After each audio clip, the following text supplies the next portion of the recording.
Hello, everybody. I'm surprised most of y'all didn't start doing cat emoji as we went live. Yep, perfect. We got our cat emojis in. Please feel free to continue doing them throughout the entire campaign because, yeah. Hi, everybody. Welcome to Into the Depths, an AKA Oops, All Tabaxi one-shot. As you can see, we have our lovely Purdy right here. Before we get started, does everyone do a quick say, hey, I'm this person. I'm playing this person tonight. I'll start. I'm Mare. I'm playing everybody that they're not playing.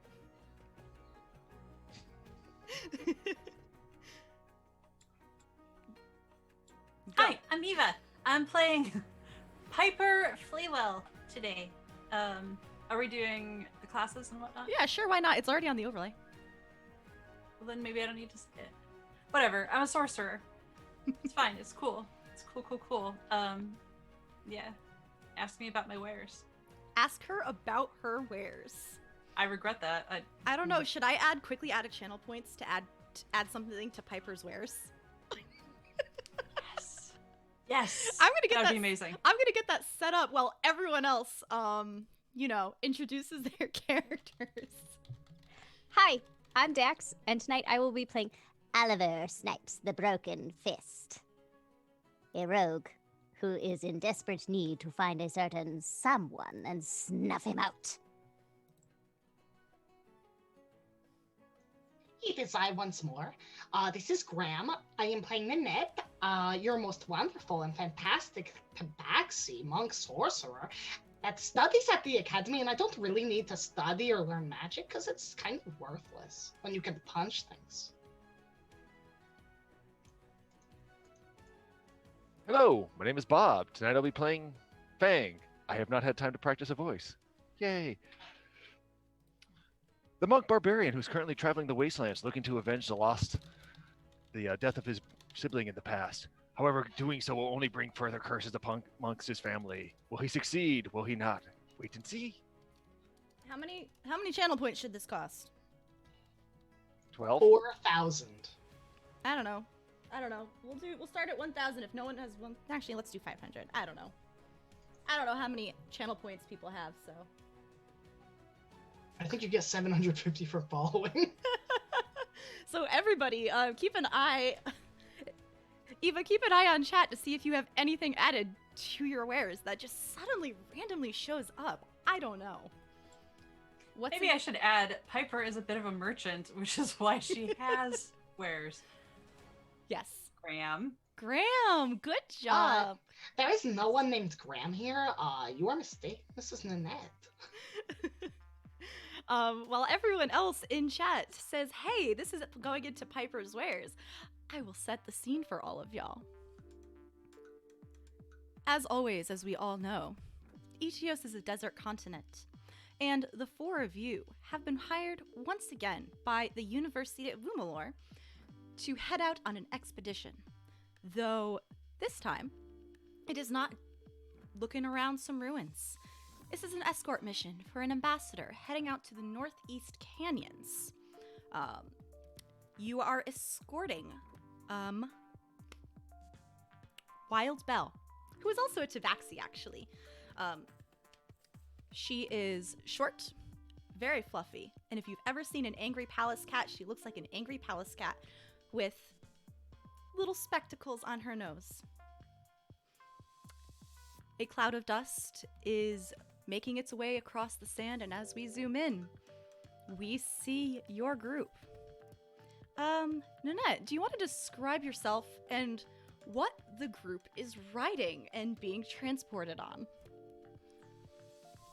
Wonderful. Nenet is a black Tabaxi, kind of like a mix of a house cat and a panther. She stands at about 5'7" and has vibrant green eyes and weighs about 125 pounds. She's dressed in tight-fitting leathers and regular clothes almost. Probably like she does not seem like she should probably be someone that is out on an adventure at all, but it is right. Nenet does not mind. Currently, the rest of the baggage is riding in Nenet's flying ship. It is a little magical item that Nenet has that transforms into a boat that Nenet may have had someone cast a permanent fly spell on. It is about not 8 feet. It is uh it is a simple ship that can fit about 8 people, and it has a helm that is of a wooden make that kind of folds back in. But also this boat can transform to be larger. Mm-hmm. Speaking of baggage, though, there are these 3 other tabaxis, 4 other tabaxis. but one I'm getting paid for, so they're not really baggage. Fair. Let's start with Fang. Buttons. Sorry. Too many buttons. Can you still hear me? Yes. Great. I know how to internet. I swear. No, I don't. Fang is a rather larger size tabaxi with black spots and streaks along his coat. He doesn't carry much. Not really wearing armor. Has an axe at the side that just looks beat up and used, like he just picked it up randomly from someplace on the road. Nothing seems special about it. He's just kind of sitting off to the side of this one boat there. If you stare closer, you realize the claws are currently digging in deeply on the side rail because a little nervous about how high up we currently are. Only 7 lives remain for Fang and would prefer not to lose one falling off of this boat.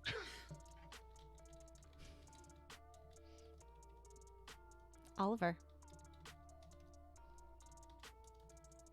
So Oliver is a 5-foot tall snow leopard wearing patchwork leather armor. Looks very rough and gruff. He's got a scar over his left eye. But he does have this absolutely gorgeous fluffy tail. It is the only thing on his body that is well maintained and effortlessly groomed every morning. Oliver probably would be standing very close to whatever is guiding this thing, keeping an eye out. Nenet, well, like a helm or whatever the case may be, and doing my best to point out without being obvious that I'm pointing out that Nenet has no idea what she's doing and how she really should be driving this thing, because I do spend a lot of time around boats, so it's only natural. And last but not least, Pipurr. Pipurr is maybe a tabby, very well groomed, wearing a robe, yes, and she has a large bag, kind of 2 bags, but they're kind of like sewn together at this point, kind of like if you had saddlebags but you didn't like them like being able to actually like lay over anything else, so you just sort of like, yeah. And she's sort of digging through them at the moment, kind of ignoring everyone else, with her, she has very pretty green eyes, but she will every once in a while be going through her list that she literally just had in front of her, and she'll go through her robes now and then, and every once she'll pull something out that is not a list. It'll be like a little necklace or maybe some concerning packet of something that doesn't smell super great, but then she'll eventually find her list and she'll be like, oh, okay, it's here some, okay, yes, okay, here it is, yes, here, okay. She'll make a little like check mark. She's very lost in her own world. And if I recall correctly, this list of hers is written a lot over. Lots of things are crossed out. It looks like you've had this list since you started becoming a merchant.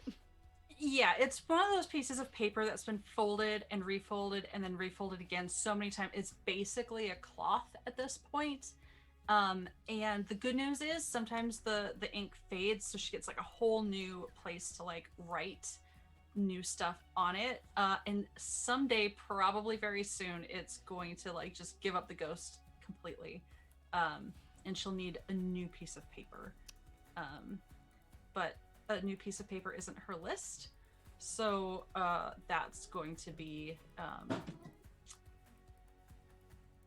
an issue, probably. The four of you plus Wild Bell left Vumalore several days ago, and you are almost at your destination. What have y'all been doing these last several days? Wild Bell has mostly been keeping to herself. She's actually a very quiet, soft-spoken Tabaxi. It's kind of weird that she's being chosen as an ambassador to talk to people that you're trying to make relations with, but you're getting paid, and that's not really your job to worry about, so...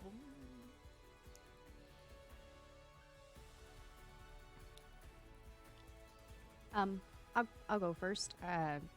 I would have spent any time that I was not hanging around Nenet trying to teach her how to drive this flying boat. Would have spent time making sure that my tail was very well groomed, that all my weaponry was sharpened, because it doesn't matter if it's an ambassador trip, you never know what's going to be out there. And potentially scoping out my companions, trying to learn a little bit about them. I almost forgot. I do have one important question for you, Oliver. Do you hold your tail in your mouth?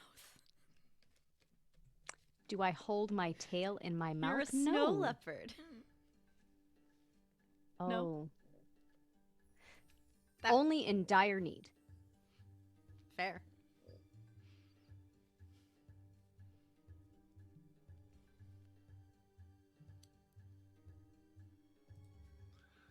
So Fang has been going around, and when no one's been paying attention, carving his name in the recesses of this boat to be found later on.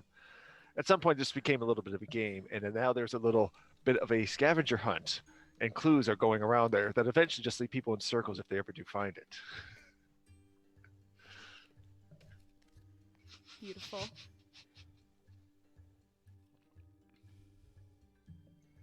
Has Nenet caught Fang doing this at any point? Is, I guess, my question. Are you paying attention? I would say so. Nenet cares about very little in life, except for this boat and punching things. How sneaky are you, Fang? Not terribly, actually. Do you want to just go off passive perception and see if that works? Sure. Oh gosh, what is my passive? My passive perception is a 17. If you beat a 17, you get away with it. Beat a 17 on a dice roll, huh? Oh, Lord. Wow. That's a 17 plus 6. Ooh. I have no idea. Not yet, you don't. Not yet. Not yet. In which case, Nenet this entire time has been listening to Oliver. And Oliver thinks that they know how to sail a ship, but I see no ships and I see no water. So I don't know how Oliver has been sailing. Nenet is pretty much the only boat. So anytime that Oliver looks uncomfortable or I see a bird, I alter curse and veer really fast to scare them.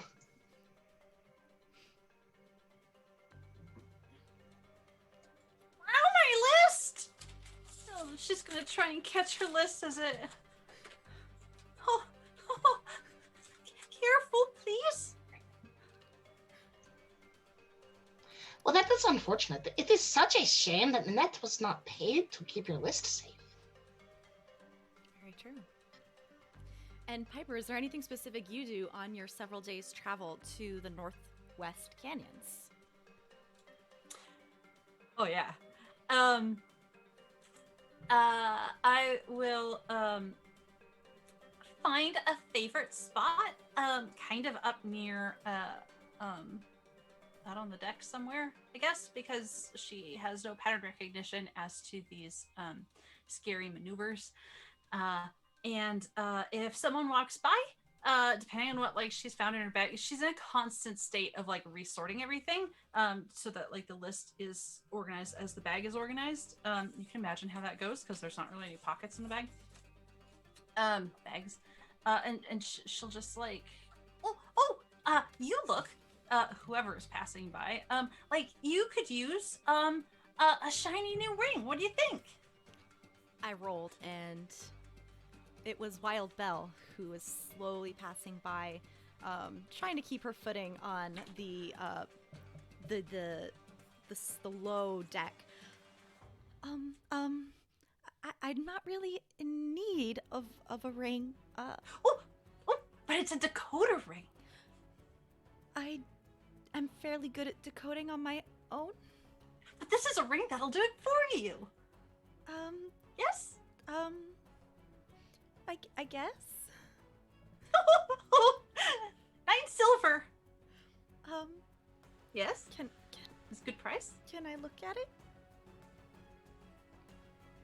Yes. And she'll hand over. It is that is the sound of Piper's heart singing at the prospect of a sale. So it looks brass, and it has a large flat surface like a dial, ostensibly for decoding something. It doesn't really seem to be made out of metal though, or it's like a cheap. It's definitely cheap. Like it is not brass. It is some.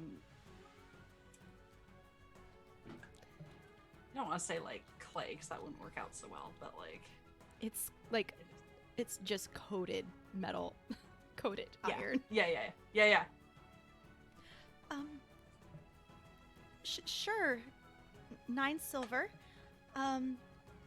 She'll just hand you a gold and take the ring. Oh, yes, please enjoy. I'll be here all however long we're here. That's what I heard. And she looks back at the other 3, Nenet, Fang, and Oliver. Yes, you're all supposed to be accompanying me. That's right. Yes, for all your decoding needs. Excuse me. She'll quickly turn around, scurrying off, her floofy little paws, big floofy paws for such a small cat, making her way to like the side farthest away from everybody. Could I sidle up to Piper after this exchange? Like, do that thing where you, like, hover right by somebody's elbow? You know, I've never seen anyone swindle somebody out of money without as much little effort as you have. Tell me, how did you come by such a skill? Oh no, that was a genuine decoder ring. That was a very fair trade. Yes, but most people would come to a merchant to buy and offer and ask a price, whereas you said you need this and then charged a fee and got away with it. Doesn't need a decoder ring. Hmm. She didn't know I had it. That's the problem. You got to tell people if you've got something they need. That's just business. Like here, for example, if you were to have something maybe of planar origin, anything not from this plane, I would be interested in that. So you would be like, Miss Piper, I'm Piper, by the way. You could just say, Piper, I have something you need. And then I'd be like, oh, I have monies in exchange for that sort of thing.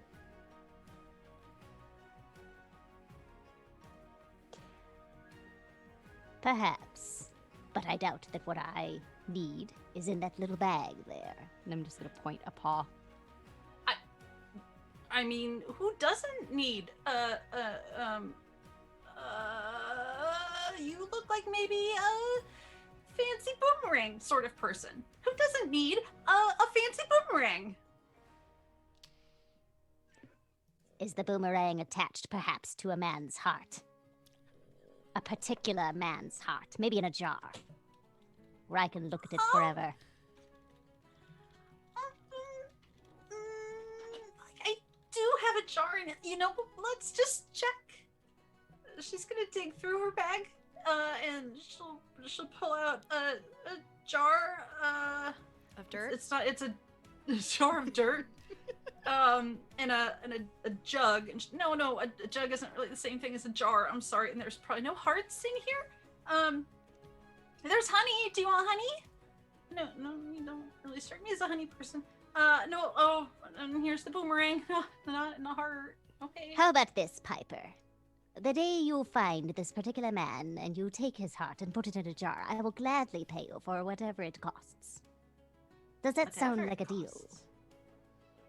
She's gonna hold out her paw. Yes, that sounds like a deal.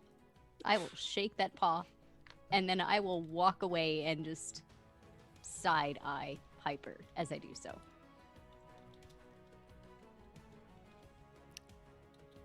As all 5 of you, are continuing to make your way towards the Northeast Canyons, which you were told overall, very short brief, that you're supposed to escort Wild Bell to talk to some of the leaders of these group of people living in the canyon.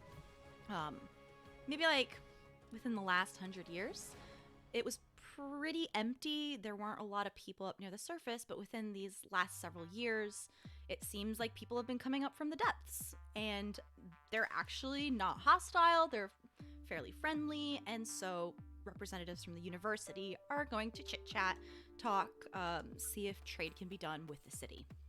And so that's why you're escorting Wild Bell here to meet with leaders. Off in the distance, it's very flat, and I would like everybody to please make me a perception check.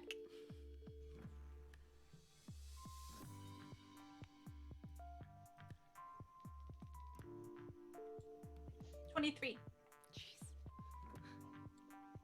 18. 7. 5. You said 5, Fang? 25. No, Bob. Me. Bob. 7. 7. Okay. 7. And then everybody except Fang and Wild Bell, who is looking at this decoder ring, inspecting it, looking up at the sky and kind of like rubbing at it a little bit. And then after some of the brass chips away, Piper, you would see her like drop it over the side of the boat.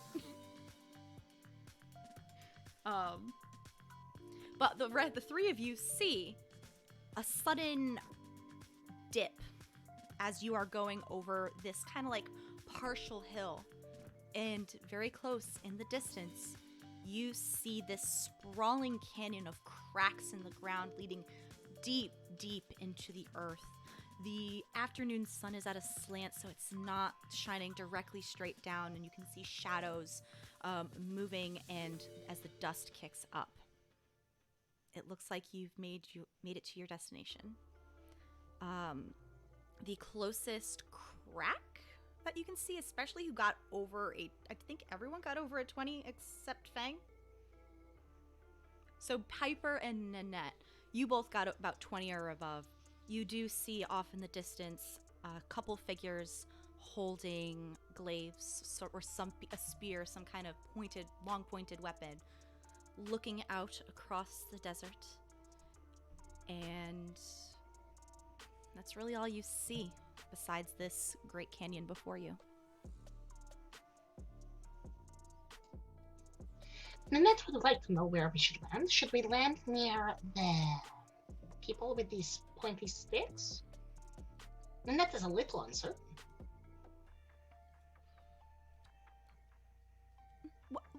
What was that? Did you say something, Nenet? Should we be landing right over there? Over where? Right there. And I will leave the post, walk a little bit, and have my tail like just touching the steering wheel, and like wrap around it as I like point. Right over there. I guess I've never actually been here before, so I don't know what we're supposed to expect. We could ask. Look, there's like people. Oh, you're right.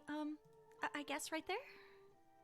Oh, well, wonderful. You should probably hang on to something. Nanette thinks you should all hang on. There is no up or down for this boat. And as I say that, I'm going to transform it into its bigger boat version, which can't fly, and go into a free fall down. And once it gets about maybe like 50-ish feet, it will transform back. So what I happens? am screaming. Me too. So what happens? You speak the command word, Nenet, to transform your folding boat into one of its larger forms. And did you do the medium form or the really big form? The vessel? Really big form.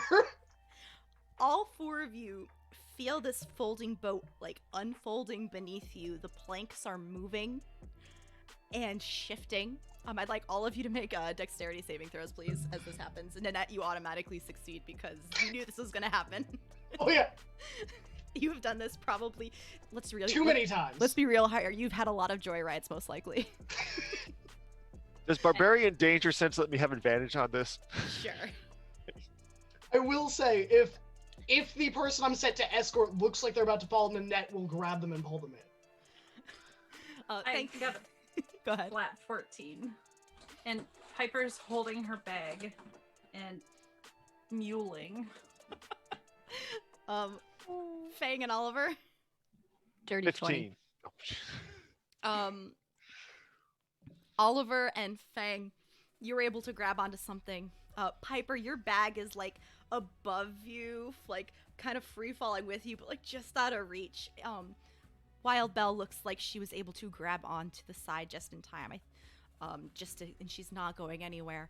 But you all feel this folding boat unfolding beneath you and suddenly completely expand into a large-ass vessel, a ship, and it plummets to the sand below in a free fall. And then all of a sudden, Nanette says the command word again, and you feel the boards shrinking and shifting back into its smallest form, where it hovers right above the sand.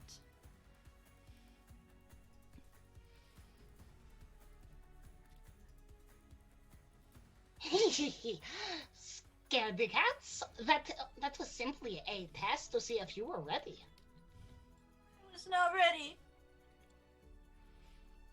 Your bag, Piper, did land with a kerthunk on the deck. She's gonna gather it up and just like peek in at the more important items. See if they're okay. How far away did you do this, Nanette? Probably not I mean, it would have been enough time that I would have had, like, the reaction speed, but I don't think it would have been, like, from, like, 800 feet just straight down. Like, I meant away from, like, these two people, a couple people holding spears. Oh, I would say a good few hundred feet. I'm not on top of them. Okay. I will not Wizard of Oz them. Oh my gosh, that would be terrible. But I'm assuming you continue making your way probably, like, 5 feet up the ground instead of, like, who knows how high. As you make your way to the edge and entrance of the canyons, you do see and get closer to what looks like guards. They are wearing some kind of metal armor. You're not sure. It's very dull and dark. Kind of looks like stone, but how do you make metal armor out of stone? Holding spears, and they're looking at you weirdly. Several of you, I would say all of you, have a passive perception high enough to tell that they're suspicious, but not hostile, since you did just kind of show up, but you're not doing anything besides being weird.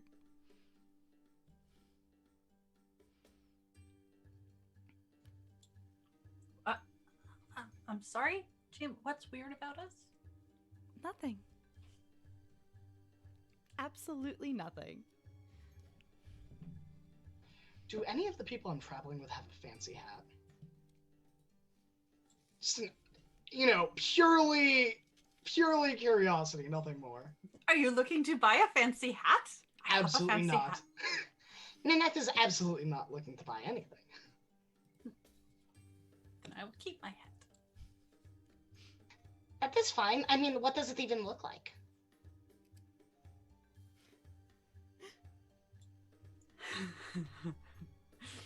It is a kind of like a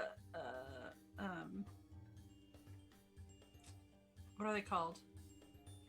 Newsboy cap. Is that a thing? I know That's what you're the thing. talking about. Yeah. And it's a little bit of plaid, little tweed-esque fabric. Very unassuming. But is special. His special hat would even fit your fat head. It does not look special. Oh well, I mean, do you want to test the merchandise? Because if you're not gonna buy it, then I don't know if I should waste the fanciness. Nenet does not think it is that special. It does not fly. It does not catch fish. Maybe something you're interested in, and she will release a rat out of the hat of vermin. There is now a rat on board, scuttling between everyone's feet, and Wild Bell screams and jumps Nenet- off the side of the ship. Nenet instantaneously gets on all fours, ready to pounce. Wait, did you say the rat jumped off the side of the ship or Wild Bell jumped off Wild the side? Bell, the ambassador. Are we on the ground? Yeah, we're 5 feet. You're 5 feet Okay. above the ground. Yeah. Okay, You're fine. all right. I You're was fine. like, well, the one shot's over, folks. We won D&D. I mean, that's... We've solved your escort puzzle. My escort puzzle. Yeah, Wild Bell jumped off the ship side of the ship as soon as you released that rat. Oh, she's in a hurry to get her job done. I'll jump off the side of the boat as well and go after her. Get me off this crazy death machine, and I'd leap off as well. Piper sees no reason to stick around. She will shove the hat in her bag, and follow.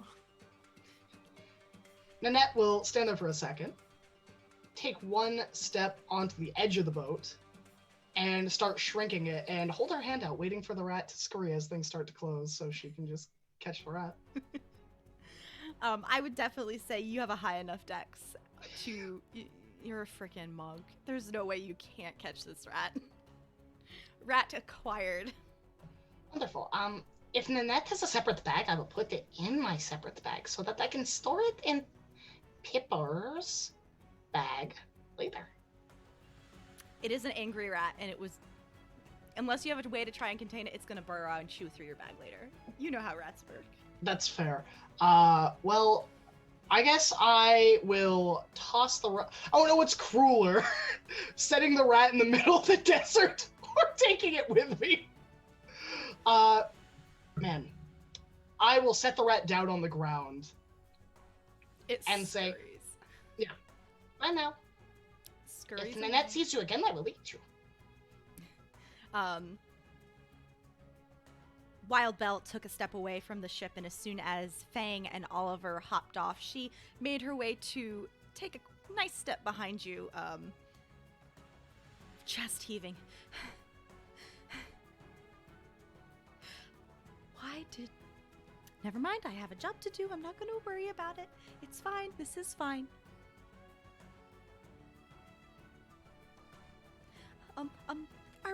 Are we ready?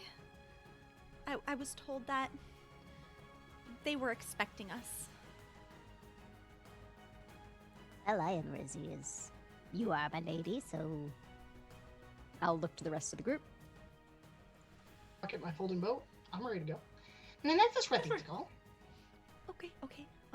Just give me a minute. Just let me enjoy the ground not moving for just another moment, and I'm just kind of laying there, just hugging the solid earth that is stable and not randomly dropping Yes. hundreds of feet. It's sandy. You got sand everywhere, but it's That's fine. solid. That's fine. Solid ground. Okay, and I get up. As soon as you get up, Wild Bell promptly goes behind all four of you and just kind of like not touching you, but is kind of ushering you forward to the two guards. And as y'all get closer, one of them... What languages do y'all speak? Common, Draconic, and Primordial for me. Same, Common. but oh, go ahead, Bob. Common and giant. I have common, primordial, and thieves' cant. And Pipurr? I have I've not checked my character sheet. I have abyssal, common, draconic, primordial, and I would like to use an action to comprehend languages because of my helm. Well, what happens first is they do say something to you in a language none of you understand, and then you would probably put your comprehend language on. And it translates it. As the five of you get closer, you do see that these two humanoid figures have the long pointed ears of elves, but long white hair and dark grayish cracked black gray skin. You know drow when you see them. And then after the second time they speak Piper, you hear a greeting. State your business. And then seeing the confusion at Nenet, Fang, and Oliver, switches to a common. State your business. Once again, Wild Bell kind of pushes the two of you forward. I think mostly she's behind Fang and Oliver at this point, and like gives you a little push. Can you tell them why we're here? I'll look to Fang and just kind of nod. I'll look to Oliver. Kind of nod. Okay. Lady Bell has an appointment. We need to get Lady Bell to the appointment. I honestly don't know where we're going. I'm sorry, Lady Bell? I'm gonna like step to the side so that they can see Wild Bell behind us. She is behind the four of you, and she, as soon as you step aside, she kind of like steps right behind you, and then peeks out from the side. I'm from the University of Lumalor. We were expected to talk with the leaders here. And the two of them look at each other, look at the four furry groups of you, and then like, that's right, that is right. If you would, you can follow us and we can get you situated. I was told that Beltail and Sutric would be expecting you. We did not expect you so soon, though. You made great time with that. I don't know what that was you arrived on. Flying Nobody death does. trap. Yeah, That is the pretty tall Nenet for sure. Express. That's nobody calls it that, but It looked. Nenet would like to remind you, I only have to bring one person back to get paid. No. I think we should all work as a team, and I don't think my supervisors would be happy if only two of us made it back.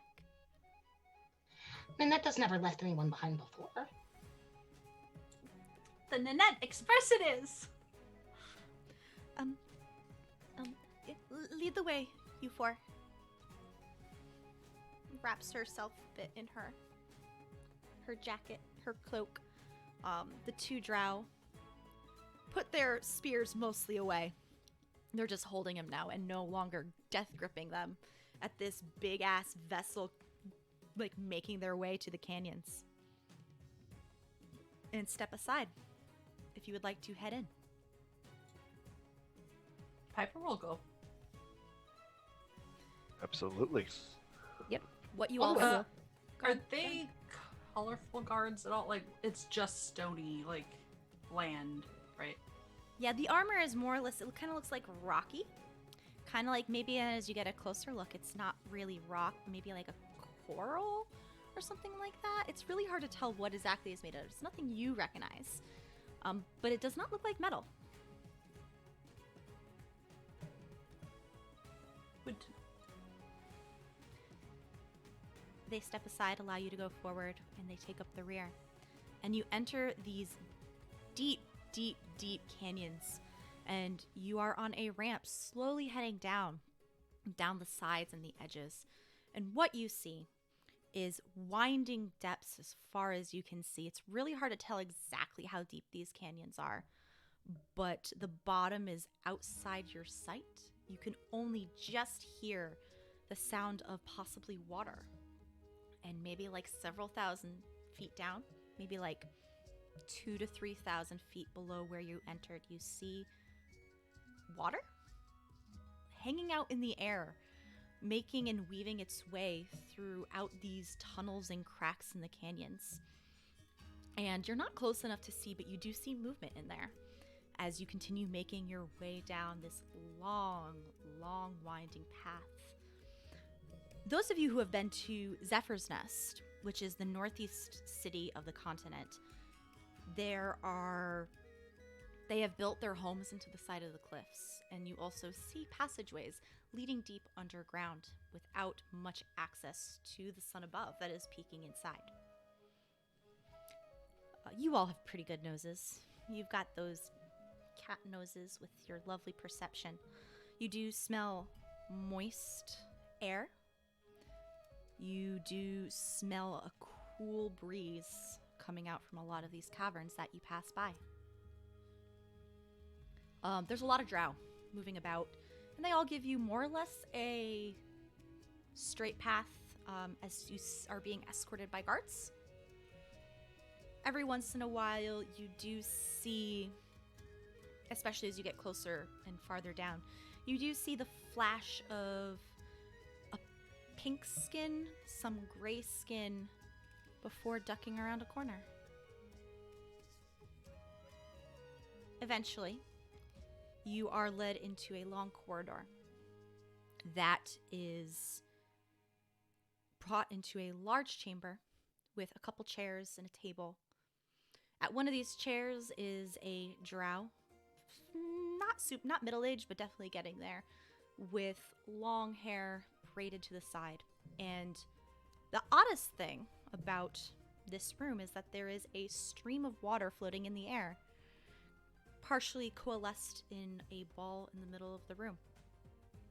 And it's coming like through, it looks like a hole in the wall. When you enter, this drow stands up and gives you a small bow. Hello. Wild Bell is behind all four of you. Hello. Hi. Hello. I'll just nod my head a little bit. It's not often we get visitors. How may I help you today? Ambassador Wild Bell. I think this is where you go in and like do your little no, it's really important, but your ambassadorshipness. I'm sorry, did you just say your ambassadorshipness? That's Ship with a P. Okay. It's hard to enunciate with the fangs. You know how it is. Of course. And she steps to the side and does a little bow. And before she's actually able to like stutter a couple words, this drow says, "Please take a seat. We are waiting for the other leader of this establishment. My name is Beltail, and we will be waiting for Sutrik. She should be here any moment. Please have a seat. Did you want anything to drink or maybe something to eat? We don't have fishes? We don't have a lot of fish right now. Unfortunately, we're having a couple of issues with rotten fish, but we do have some game of desert lizards and such." Oh, rotten fish is really sad. That's not the best way to have fish. Yeah, it's not our. We've been having some issues with some of the wildlife down in the river at the moment.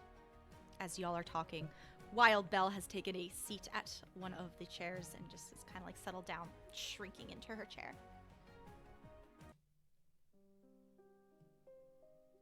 Oh, that's not the music I want. I am sorry. Please take a seat as we wait for Sutrik.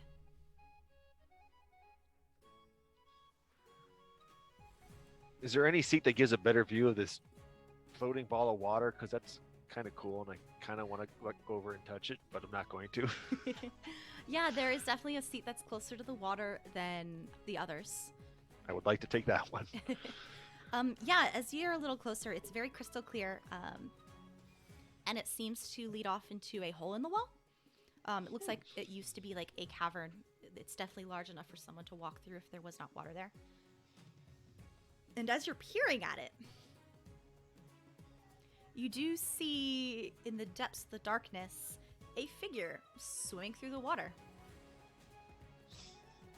And Hey. kind of appear in this free-form standing water before you.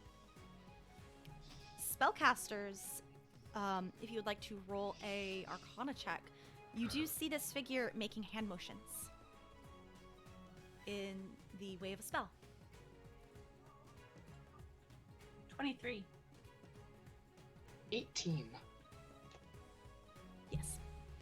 You both recognize that it is a weird modified version of water breathing.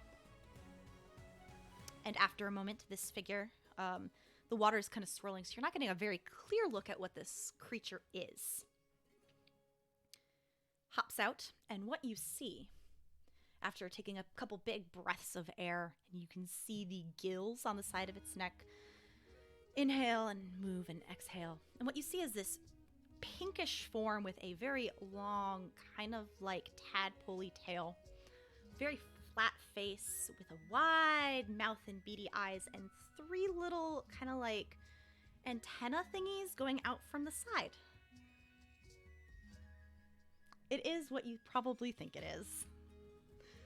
And it kind of nods at all 5 of you with a small bow at Beltail. I'm not late, am I? Hello. And she nods at all of you. Hello. And are there any walls to like? I don't think Nenet wants to sit in a chair. Yeah, there's walls. It's a cavern. Yeah. There's Nenet like will just go lean against one. yeah, there is no hole to the sky here, but there are some luminescent rocks that give it a nice blue glow, so you're not in complete darkness here. Nenet thinks this is going to take a while, so I'm going to cast Mage Hand so it keeps patting me while this goes on.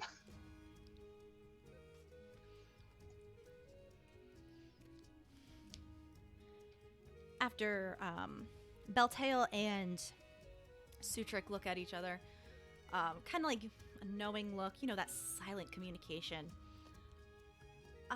I was told that who is the ambassador here? I hear we're in contact with someone from the University of Vumalor. That one.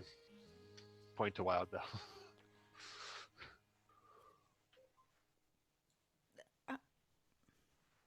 Is that so? Looks at kind of like Oliver. I have a feather from the hat of the university president. If that helps.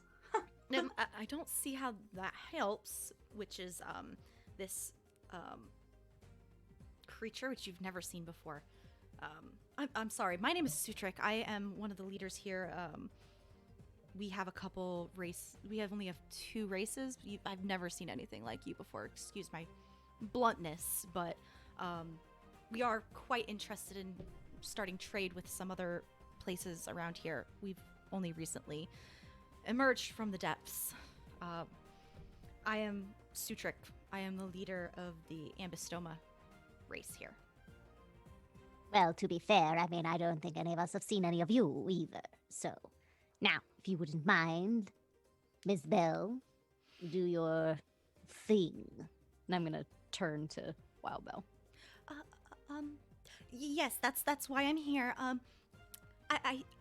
We aren't gonna have any problems, right? I think this is a very safe area. And 2 leaders do look at each other and nod. Yes, we're not very hostile here. We don't really have a reason to be.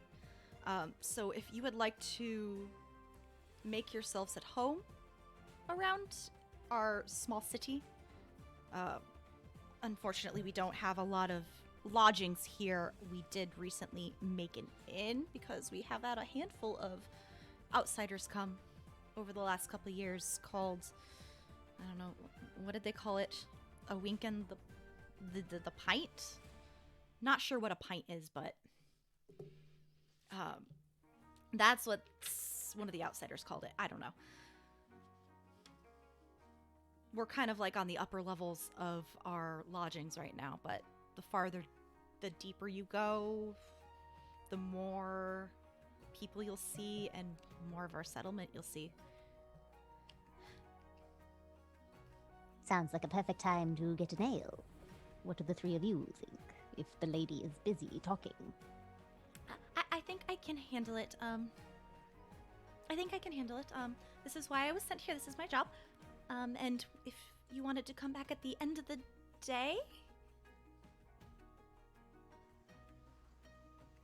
Do I believe that she has got this in the bag? Roll an insight check. Well, that's what is my insight? Well, that's a 3 + 4, 7. I think you're a little too distracted by your mage hand. That is entirely fair. At that point, I'm like leaning into it. Yeah. Yeah. Is there anything interesting in this besides the whole like water situation? Is there anything? Yeah, there is this table, and it's a round table with stone chairs all around it. There is one bookshelf, and it looks like another passageway leading deeper into the canyon.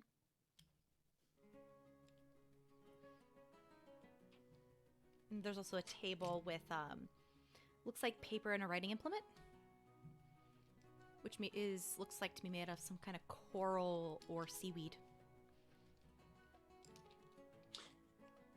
Well, if if Wild Bill says that she's good, yeah, an ale sounds good. Yes. Okay. Fantastic. I will be here, and I think everything will be fine. And then I will conclude business, and we can head out either tomorrow morning or the day after. I think we'll just be playing it by ear. Depends on how good the ale is here. I guess I don't really drink, but enjoy your ale.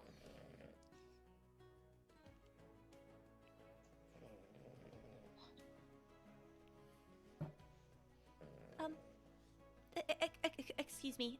And she kind of pulls her cloak a little closer again and turns her attention to the drow and what this race to call as an ambystoma.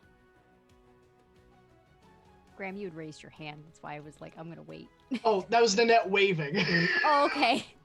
I thought you wanted to say that something. I was was just like, I'll like- wait. Nope, that was Nenet waving goodbye. Thank you. Okay, goodbye. Nenet is going to wander away now. I will say out loud as I wander away. I'll follow after Nenet. Same. Wow.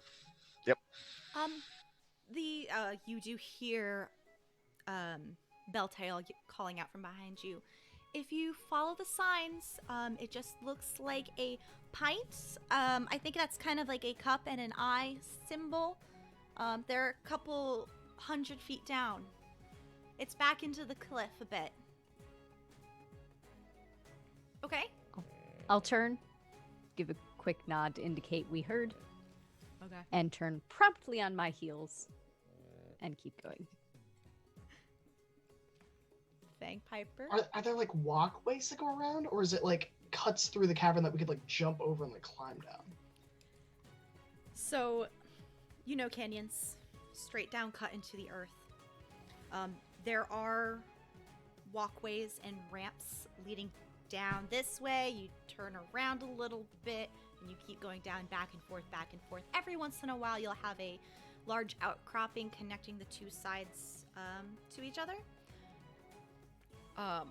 Looking straight down, though, it's kind of hard to see where the signs are or what the signs say.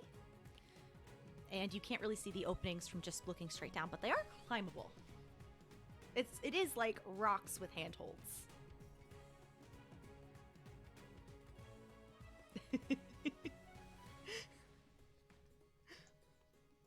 Nenet is curious. Why do the people from down below come up to want to trade to us? Did something happen? Why are there no fishes? I'm very sad about the fishes. That's not good for anybody, especially us. Mm-mm.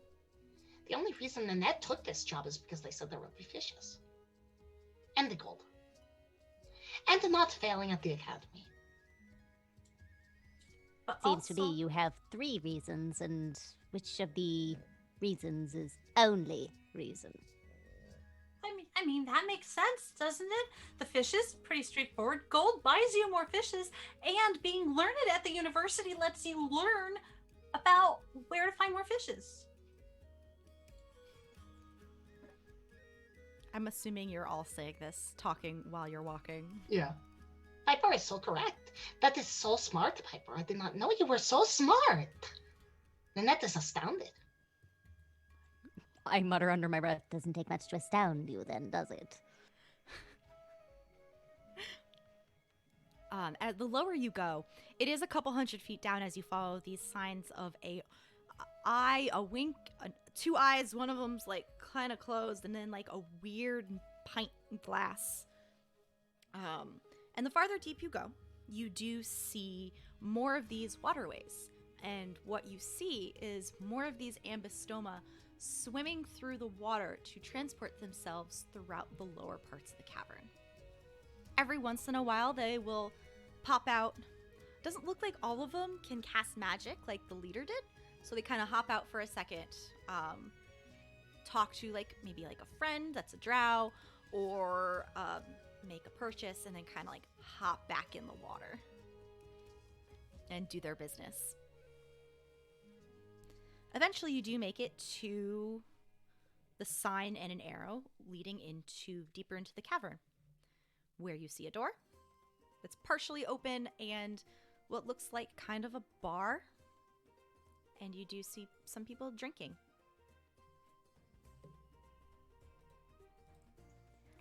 At the bar, you do see a drow who's kind of like leaning over. And as soon as you enter, like,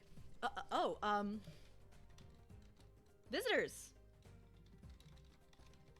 Hello. I'll walk up to the bar, put a few gold down on top, and turn around to my companions and whoever else might be in the bar. The next round is on me. I find that the best way to make friends is over a pint of ale.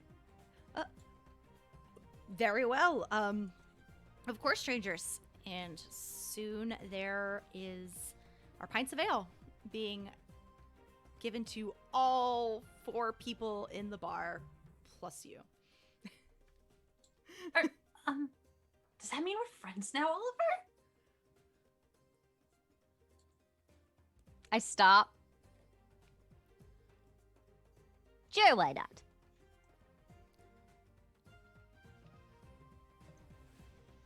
That is so wonderful. Besides the bartender, there are 3 other drow in the bar. Actually, there's 2 other drow and a dwarf, actually.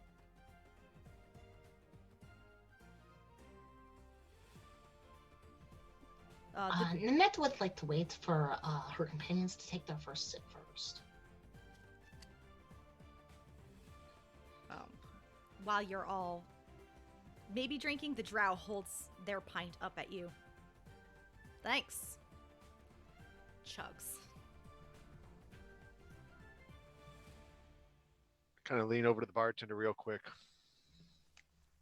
You got any milk or anything non-alcoholic? No on the milk. Not sure Okay. what that is. Gotcha. Comes out of a cow? Don't know what a cow is, I do you? don't know what a cow is. Okay. We do have water. hmm We do have a juice drink. I don't know if you would call it juice. That's what one of the other customers called it. We'll go with the juice. It's made out of mushrooms. Sounds exotic. I'll get you that. And he turns around into like a back room and briefly, momentarily comes up later with this shallow cup halfway full of juice. It smells musky. Just kind of take that mug of ale that was for me, and just kind of slide it towards them and grab that. Yeah, the musky mushroom juice, and It tastes exactly what you think it tastes like. Delicious. It is really- an acquired taste, but it is non-alcoholic. can really taste the fungus in it. That's what one of the last outsiders said too. Thanks. That was a couple months ago. Yep. This is good. Yep. I'm just gonna kind of go and find a seat real quick and try to choke this down. A couple of the two customer drow sitting off in the corner are hiding laughs behind their hands.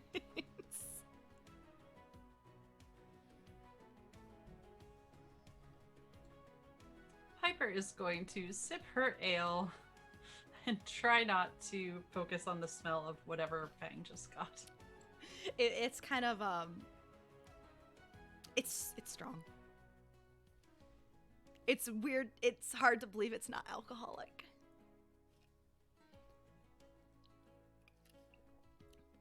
Has Nenet started drinking? Well, Nenet was checking to see if you were going to start drowning or trying to breathe your drink before she started on hers.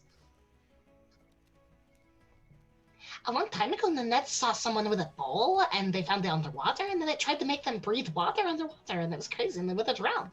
So anyways, Nenet should probably just wait until one of you doesn't try to inhale. Well, I mean, I know Fang won't try to inhale that. It smelled terrible. But, Nenet will take a sip. Excuse me. It is not poisoned. FYI to those of you that did drink.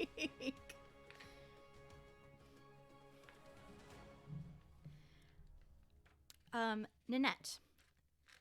Where are you, by the way? As you are waiting for the rest of your party to drink their drinks so you can drink yours. Nenet is standing... I stand by the door. Like, to the side of the door. Watch them, then I go to the bar, grab my drink, and then retreat back towards the door. Towards the door is actually where a couple of the other drow are sitting and basically shooting the shit with each other. It mostly sounds like complaining. How that there hasn't been any fish lately, any fish that have been caught. Just kind of like the gist. Just reading between the lines, it kind of sounds like they're fishermen. And the fish have been terrible. They have either been rotting or very slimy in a way that fish shouldn't. Do they have an open seat at their table? They do. Nenet, with the tact of a cat that thinks they're better than everything else in the house, is gonna flop unceremoniously right next to them. Hello there. Hello. Nenet was just wondering if you needed Nenet to help solve your fish problem.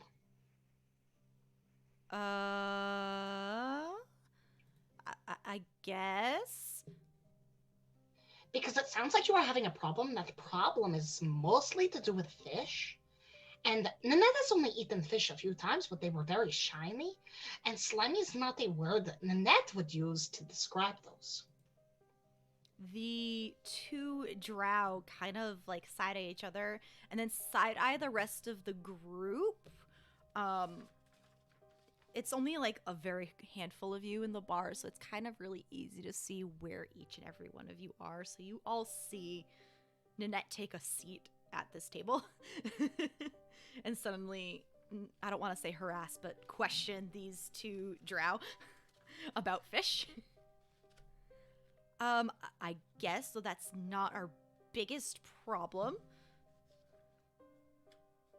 Oh, you should tell me more, and I'll just like slide my own mug that I've taken a few sips like over towards them. Tell me more. What other problems are there here? It is Nenet's first time. And Nenet is a wonderful listener. One of them just kind of like points towards the door, which you all did. You all saw these kind of hanging up, but now that's kind of pointed out to you. You see a bunch of missing person posters. Who are those people? They kind of look at each other and shrug. No one specifically we know, but we've had a lot of missing people recently. Oh, Nenet is very rude. What are your names? I am Nenet. I'm Tazica. And the other one introduced themselves as Nildoral. I see. Were these fishermen? Where do any of them live, like, in the same place? Nenet is curious.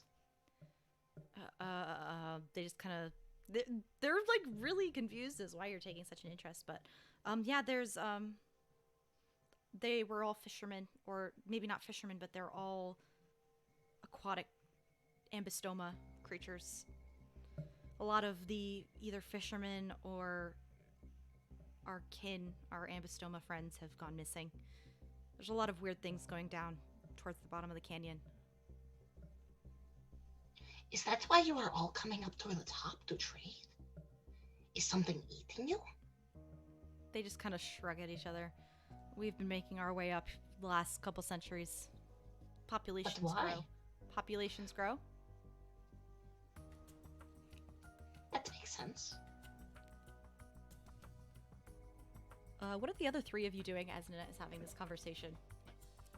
I feel like Nenet isn't super quiet about this. Oh, I am blatantly loud. I am watching Nenet. Because I really don't believe that Nenet knows what she's doing in any capacity. So I'm watching. Bless. Pipurr and Fang. Now that I'm regretting my mushroom juice. Actually, once they kind of point to the missing persons post, I kind of want to get up and take a look at those and just see if I even understand what language is written in. You don't read Elven, do you? No, I do not. You don't read Elven. So the only reason why you know these are missing persons posters is because one, they said it, and two, they kind of have that layout where there's the portrait in the center, and then like in large letters that you can't read on the top, and then some other like smaller letters at the bottom that you can't read. About how many posts are up? There's probably close to a dozen different ones. They're all, most of them are ambystoma. It looks like they're not colored, they're grayscale, but some are lighter, maybe to represent the pink skin, and some are darker. And as you did walk down, you did see some more ambystoma that are like a grayish kind of rocky skin. But they all have this big, long mouth, beady eyes, and the three, I don't want to, kind of like whiskers coming out from the sides. Huh. Just gonna stare at these for a minute and think about it. So. There's a lot of adults, maybe one or two kids.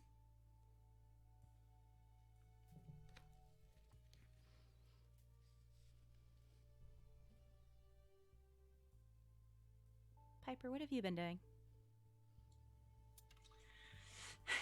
Sipping on her ale. Interested in the missing persons stuff. Going through her list to see if there's anything about like finding people. There's not, but she's still checking just in case. None of you can read this language, but you do see these posters on the wall. And after a second, there is a reward for some of them. Not all of them have a reward for finding them, but a couple people have gone out and looked, tried to find them, and ended up on posters themselves.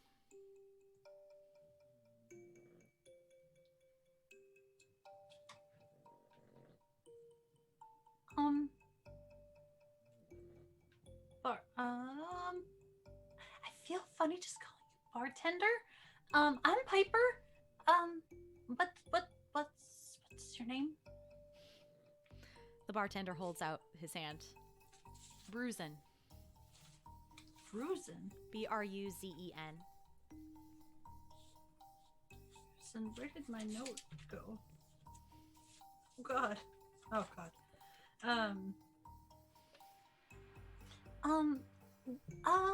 What are these? Oh, unfortunately, they're missing people's posters. We've had a lot of issues with missing persons, spoiled fish, seaweed, plants, down towards the bottom of the canyon. That's a lot. Isn't that a lot? That seems like a lot. It is a lot. We've had to deal with hunting out in the desert for a bit. Or farther downriver. Water's kind of weird around here. The farther down you go. Is this new? When? Couple months ago. So we've been dealing with this for a bit. Thankfully we can grow some tubers in the ground, but who doesn't love a good tuber? Right. So we're doing good, but it's something we've been trying to figure out. But it feels like the more people we send out, the less people come back. Lots of talk around town about slimy water, tastes polluted. It's not fun, especially when half your population lives in the water. So it's been getting a little crowded. Yeah. Who's in charge of like all of that? I feel like you've probably got someone's looking into it. We've got head of the guard that's looking into it, but they can only do so much. We think it's hard to tell. We've got some of the older drow. Think it might be some kind of plane thing. They were around when this place popped into existence, so they think it might be more planar stuff, but I'm not familiar with that. I'm not a spellcaster.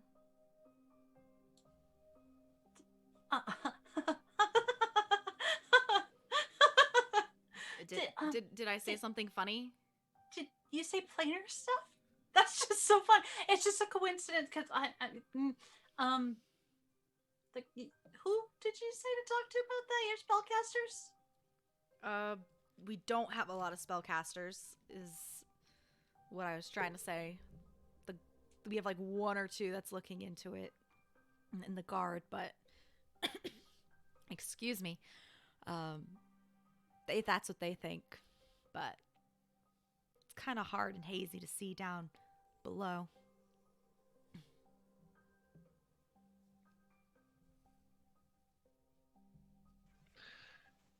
Want to kind of just shout out overhearing some of this. Hey, Bruzen, these posts, which one's the most recent? Far right. Okay. There is a poster of a you're not sure how old and you can't tell the age on these creatures. Some have like a smaller face, but like it's really hard to tell. Lighter pigment and less grayscale, so maybe it's a lighter colored ambystoma. In a language you can't read. Yeah, Zilvra was the last one to go missing. She was a friend of mine. Sorry to hear that. When did this happen? She went missing a couple days ago. That sounds perfect then, doesn't it? I know her wife has a reward out.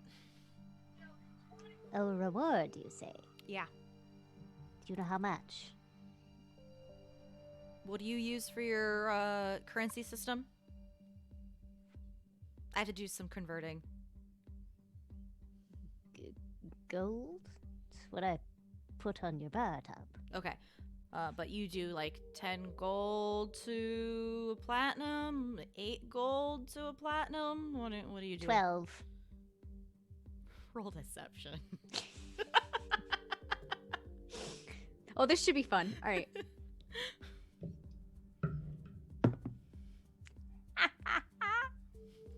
$23. Okay, I think that would be. I can't do the exact math, but it's probably between 50 and 70 gold. I'll look to the group.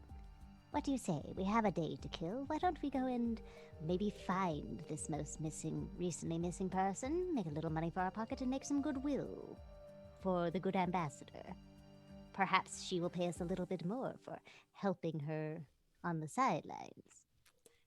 It's so good you're here, Oliver, because I'm so bad at the conversion. That's why I just trade things.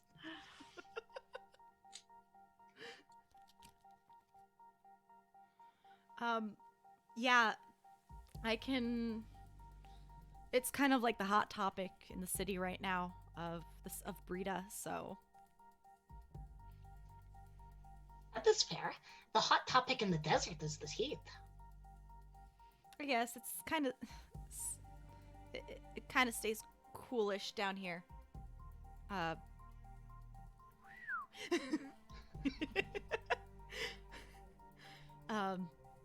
Yeah, mostly it's the hot topic in Breeder right now, and missing people, fish, and aquatic vegetables have honestly been like shit. Foul water, and a lot of the Ambystoma have been displaced. Oh, and actually a lot of the lower caverns not in the water have been really slimy as well, which is really weird.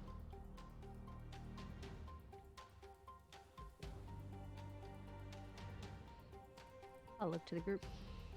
My little paw fingers kind of. All right, I've been watching you do that for like a week now. I just wanted you to know that this is creepy when you do it. I just say it. Good, that is the point. Okay. I'm not very tall. I have to look creepy in some ways. That is curious. How many of you can breathe underwater? I don't. I just swim really well. Oh, do you plan on going into the water? Or like there is caverns. It kind of. I don't go swimming a lot, or not as much as I used to, but there are air pockets. Kind of opens up to a big underground lake at some point. Well, I personally don't want to get wet to mess up my cave. Oh, if you're going down there, you can't not swim. Fine, I will do what I must. I know a couple people who sell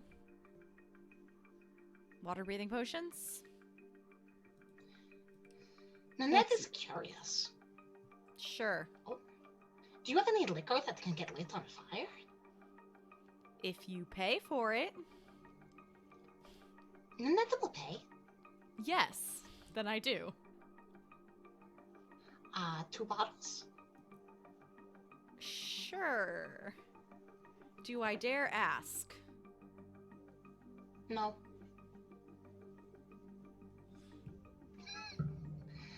Nenet will not do anything terrible with them. Give me 1 second. Ducks behind the bar. Here's some rummaging of bottles, and you have 2 glass bottles, which they seem to be like a dark gray smoky glass. Are you... I should have asked this first. Are you drinking, or are you using it for something else? Because I'm not going to give you the good stuff. Nenet shrugs. Look! That's a lot of planning that Nenet is not ready for. He goes back down, puts the bottles back, comes back out. 2 more bottles. It's a little cheaper. Sure. How much? 2 gold. I will slap that on the counter. I do have one question All right. before we go out and do this thing for you. Have you ever heard of a man called Nicholas Sweet? No, let's see.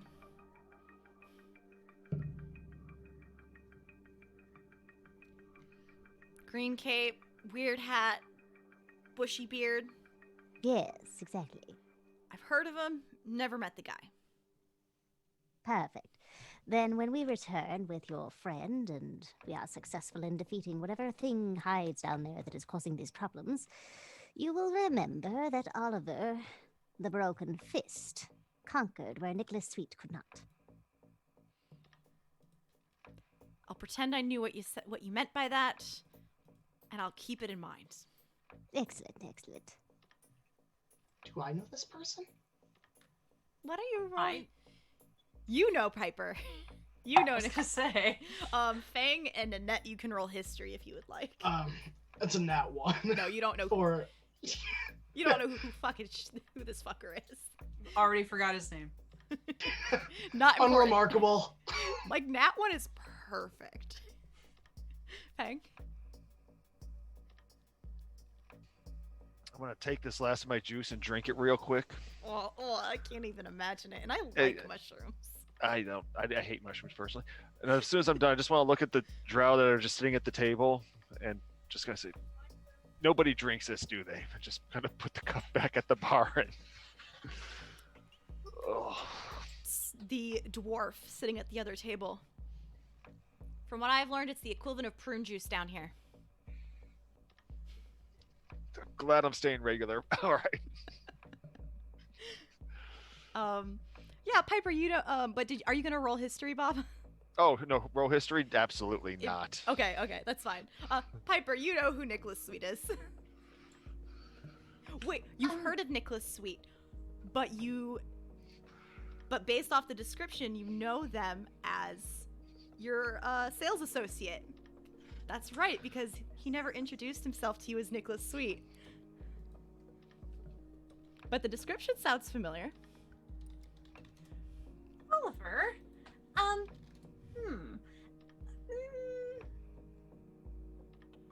Does he have a brother? As far as I know, no. Why, do you ask? Oh, this is just funny. It all sounded right except for like the first part, the name part. That Well, part doesn't sound familiar. Nicholas also is known to go by various names. Salt, I think, is the last name for one of them. Yeah. I know him. Pipurr, you know Theodore Salt, salesman. Yeah. Alex, I'm gonna say yes to that question right there. Since everyone's playing a Tabaxi, pet the cat now. Yes. For tonight, Thank you, Alex. For tonight only, you can redeem pet the cat, and all the players can pet themselves. Or if there is an actual.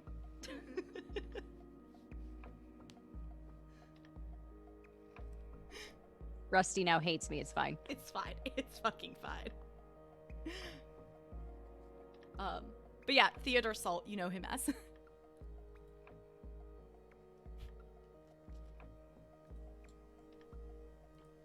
Ned is curious why you were talking about Nichols Wheat and how that pertains to the fishes, and Ned is just gonna wander out. Fair. Big fair. I'm going to look at Pipurr before I follow Nenet out. Well, since you know who I am talking about, then you will now know the man whose heart I want in a jar. And I will follow out.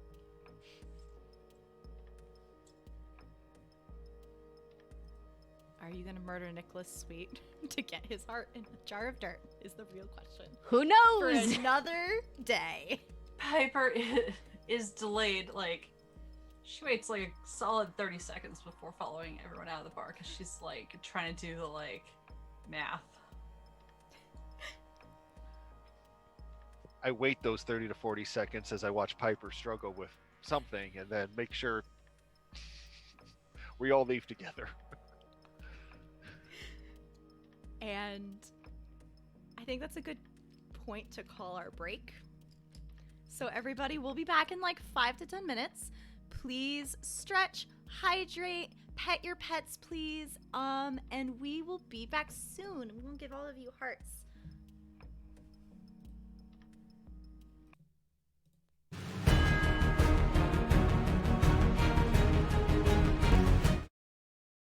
Maybe. We're too late. We're already Are we, back. are we sure we're ready? Oh, okay. We're back. Hi. Hi. Oh no. Cat emoji, cat emoji, cat emoji. Cat emoji, cat emoji, cat emoji. Cat emoji. Cat emoji. Cat emoji. Dog emoji. Did it come? Science emoji. Is there a science emoji? I don't know. That's why I said it. Peach emoji. Eggplant emoji. Peach emoji. Damn it. There we go. But yeah, here we are fucking around with the web captioner and making fun of Nicholas Sweet and Never how heard of him. people are out for his heart. Anyway, the four of you have just left the A Wink and a Pint Inn bar. You didn't really see any rooms, but you also didn't stick around to find out, so who knows? And how you have made your way down farther into the canyon. And what you see are a lot more ambistosa. They seem to be mostly huddled in these watery tendrils floating about over these walkways and swimming back and forth. It looks like some are leading off farther into the cliffs, but you don't see a lot of them going towards the river, towards the bottom. And also, when I say this, you have to go down a long way. You're traveling good for a good chunk of time to get towards the bottom, because as you travel, you realize the canyon's probably about a mile deep. And as you continue to travel deeper, you do see what you can assume to be establishments, maybe some restaurants. You definitely get the vibe of a market down a farther way, as well as just homes. But there's a lot of ambistosa, and they more than probably should be here just based on city living standards. And as everyone continues down farther and farther, I would like you to make a dexterity saving throw, please.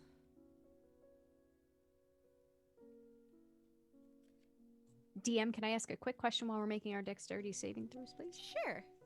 Could I ask if the group's okay with it that retroactively we would have told the bartender before, one of us would have told the bartender before we left that in case the ambassador makes her way there, that we will be coming back, so she knows that we doesn't think that we abandoned her there? Yes, of course. Okay. Yeah. That is completely fair.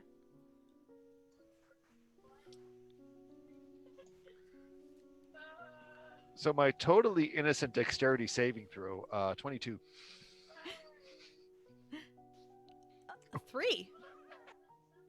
Beautiful. I got a 19. What'd you get, Oliver? 21. As you continue traveling, the rocks and floor and walls are slick and slimy, and you can just smell this wet scent, little tang of acridness in the air. And Pipurr, you fall on your ass. You need to move carefully. This is considered a difficult terrain, and your speed is halved as you continue making your way down. You're lucky you did not slide the rest of the way down. I will help Pipurr up. There is a two beady eyes and a big mouth kind of like opens up, and you see air bubbles coming out from it. Looks like one of the ambistosas talking to you from the water. They're small. They look young. Do I understand what they're saying? You'd have to get closer. It's the water. It's hard to hear. How far away is the water? No, walking distance. It's fine. It's easy. Okay. Should we go over there and talk to it? Talk to them? Talk to... It pops its head out of the water. I was just saying be careful. It's slippery. Oh, thank you. That is so very nice of you to say. That's so sweet. Pops its head back in. Also, thank you, Nenet. Oh, you're quite welcome. Pops its head back out. Where are you going? We are going to find some missing people that are potentially involved with the missing fish. Nanette has heard that a lot of people have gone missing. Do you know where you're going? Nope.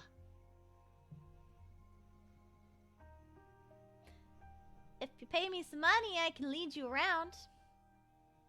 Oh. Head going in and out of the water as it's talking. I know my way around real good around here. DM, Yes. I imagine I'm very familiar with grifters and people that are not quite as honest when trying to get money from people. Do I believe this Ambostosa actually means to show us around? You can roll insight. Okay.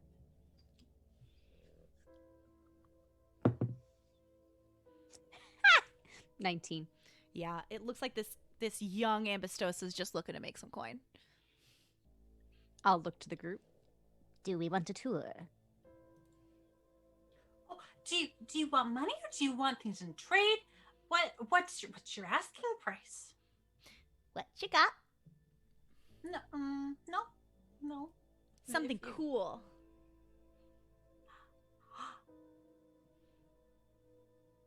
You got something cool? Oliver, I think we need the tour, right? We don't know where we're going.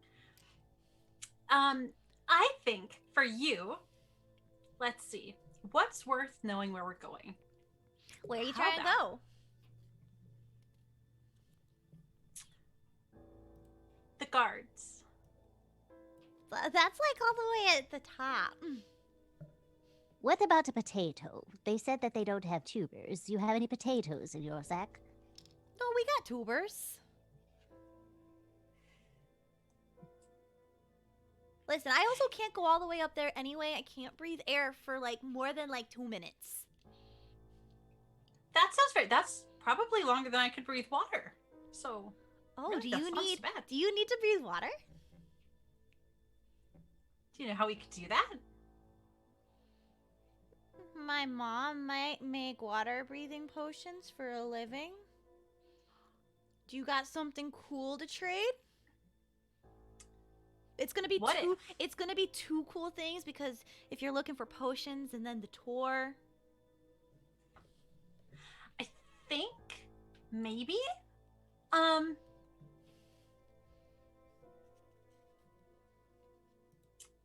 What about one thing at a time?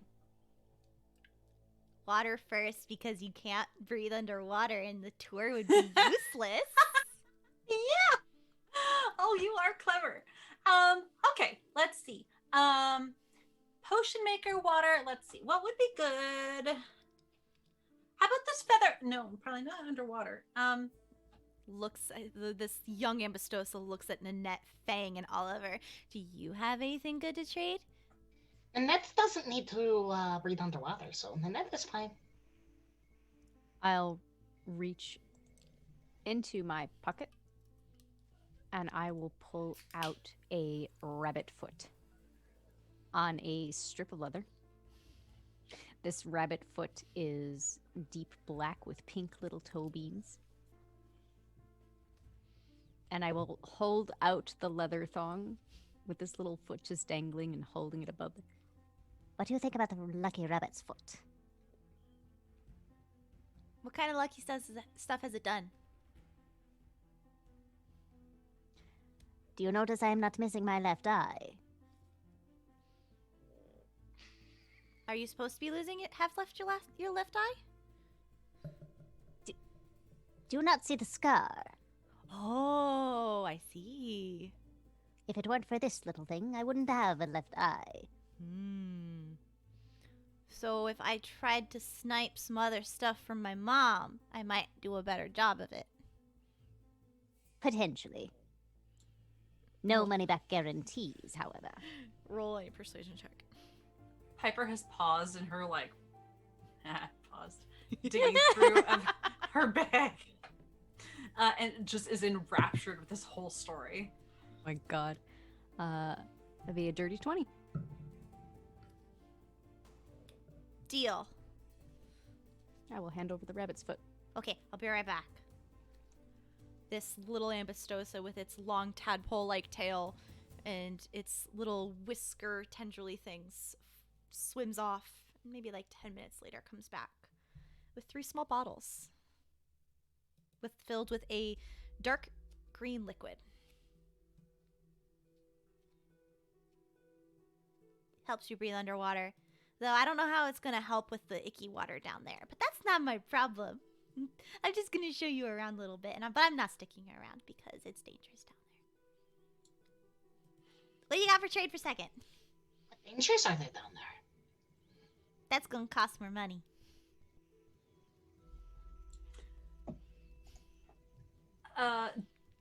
Does it seem like an actual... Piper has her strengths, but I feel like knowing what things are might be in there somewhere. Does it seem like a water-breathing potion? Anyone that has proficiency in alchemy tools or Arcana can roll. Arcana bliss. Yeah, well, that's a second nat one of the night. That's a 6. Get rid of those dice. 17. Yeah, it's definitely some magical potion. If you take like a little tippity taste, tastes salty. Possibly helps.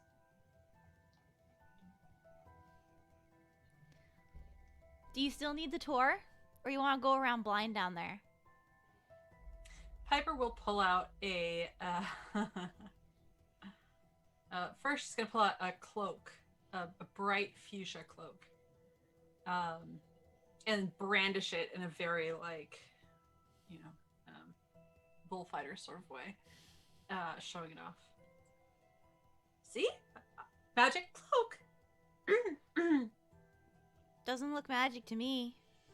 No, that's just because you haven't seen it do magic. That's... Oh, you're a card. And she'll give it like a shake, and she'll say buttercup, and it'll go bright yellow. Ooh. Yeah, it's pretty great. Is anyone else gonna top something like that? Maybe you? I mean, want an axe? I hold up my great axe. That's bigger than me. Yeah, but you'll get bigger, right? Looks at the little spindly arms. I think that cloak is a lot cooler than this, but No, you're right. I do like that cloak. Okay, we got a deal. Okay, so what? If it's okay with you, I'm only gonna go down with you for a little bit, okay? Because it is dangerous down there, and there's a lot of people that have gone missing, but also tours are kind of my thing. So can I give you go down with you for a little bit and then give you a map that I drew when I used to go down there before all the gross stuff started happening? That sounds pretty great. Okay. Pretty fair. So give me 3 minutes, okay? And he kind of pops out of the water. Do you got paper? I'll draw it. I quick. do. I'll hand over a piece of parchment. And he kind of quickly scribbles a map, which I have sent in our Discord chat for y'all. And he points, okay, right here is where you enter, okay? And you'll enter around number 1. Or bottom right hand corner. It's 11. That's where you go down. That's where we're going up here. If you jump, I'll show you where you can enter down there. Okay. And he hops into a little water tube. Nenet dives in. Quick question, DM. Yeah. In regards to the slippery ground and everything else. Yeah. You let me take a ring of free action. Difficult terrain does not slow me down. Am I having any problems here at all? No, absolutely not. Okay, cool. You do not.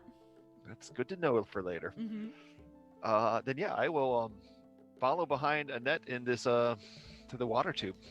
Do you take the potion? There was only 3 potions, right? Yeah, there's 3 potions. Yeah. And And I did not take one. I seeing that Nanette dove into the water, I just sit there All right, anyone else? and I'll just hold out 2 of the bottles, one in each hand, to the 2 of you. I'll grab one. Absolutely will. Okay. Yeah.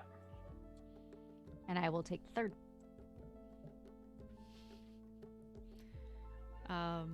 It tastes salty, very briny, and fishy as you down these water-breathing potions. And as you Does it taste better than the juice? It does. Okay. It tastes better than the mushroom juice, quote unquote. And you enter this water tube, and you do feel like a current pulling you along. Not pulling you along, but there is definitely some kind of moving current here. And this little ambistosa begins swimming away. I don't think any of you have a swim speed.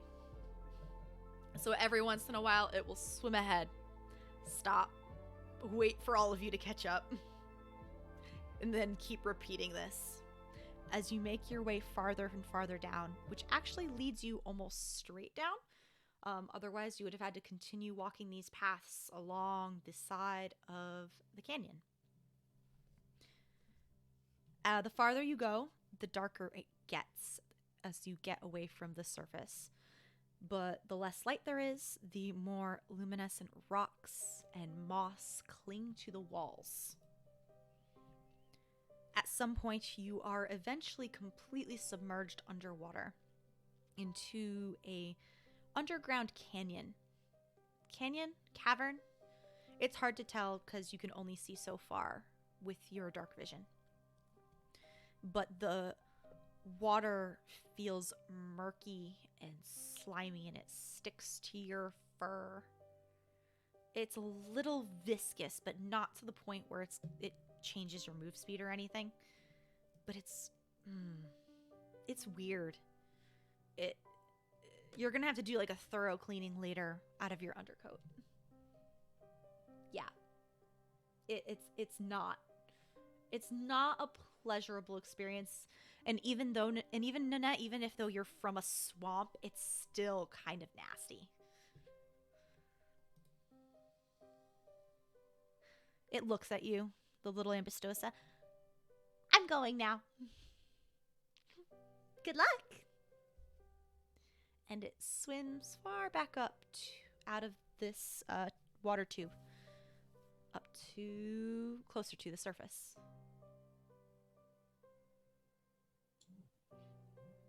Well,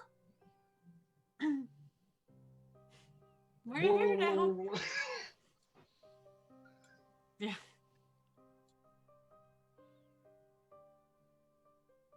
Well, I suppose we should also get going, don't you think? Let's find out what's down here, I guess. Seems reasonable. There is only one way to go, originally, besides up. We can, return the way we came, I assume. Yeah, if you would like to. If you wanted to, you could. I mean, it's open. It's open. It's not blocked. Nothing,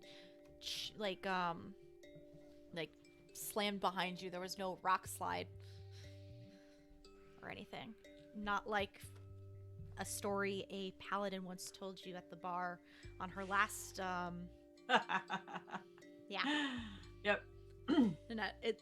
The rocks do not fall behind you in an explosion the last time you were underwater.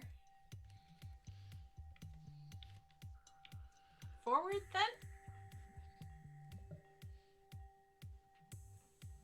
Unless we just want to start randomly calling out for the monster to come attack us or whatever it is. Fang seems like the bravest, so I think Fang should go first. Brave Fang, that's what we always say. Brave and foolish are often the same thing. I accept this fate. I will go first. Since you are first, and I believe you do have a high enough passive perception.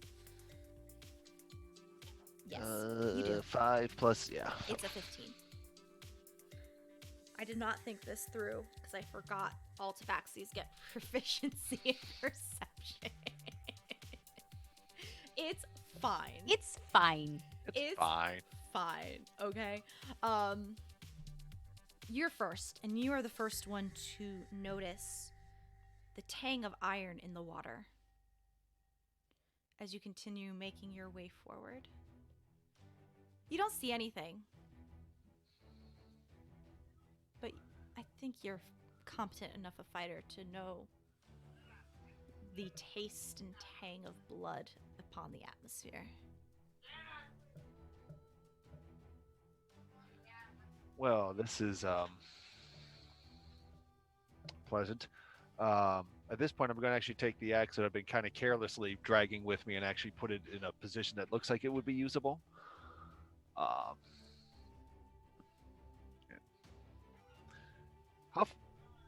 we still being slowed by difficult terrain? Let me rephrase that. Are they still being slowed by difficult terrain? You're not slowed by difficult terrain, but you do move at half speed because you are underwater. Underwater still. Yeah. Okay, perfect. Because right. you're swimming and you don't have a swim speed. That's right. Okay. Just gonna kind of keep going forward then, and well, see what happens. You do eventually make to a larger area where it branches off in 3 directions. Based off the map that this small Ambistosa gave you, to the left, more or less, will end up in a dead end, as well as the right. You know it is a more or less a cavern with all its nooks and crannies, but you didn't ask like about anything that might be down here, so you just have this roughly drawn map.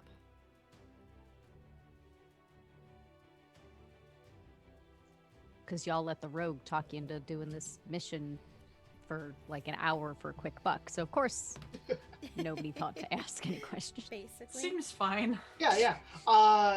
Seeing Fang draw their weapon, I will keep my Yikawa number 1 out. Yikawa number 1. How many do you have again? 3. Yeah, I'll probably draw my rapier as well, seeing the two of them prepare. Okay. Where are you going?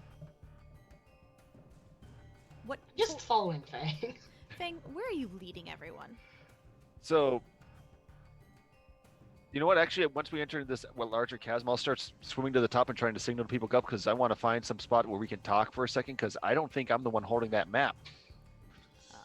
You can talk. It's just really hard. You have to be kind of close to each other. It's a little garbled. But there are you can see where the water laps where against air. Looks like there are air pockets. Right.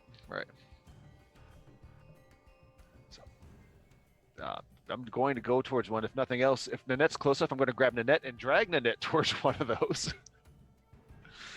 You're about at number 8 on the map. Okay. Fang has dragged Nenet to the top.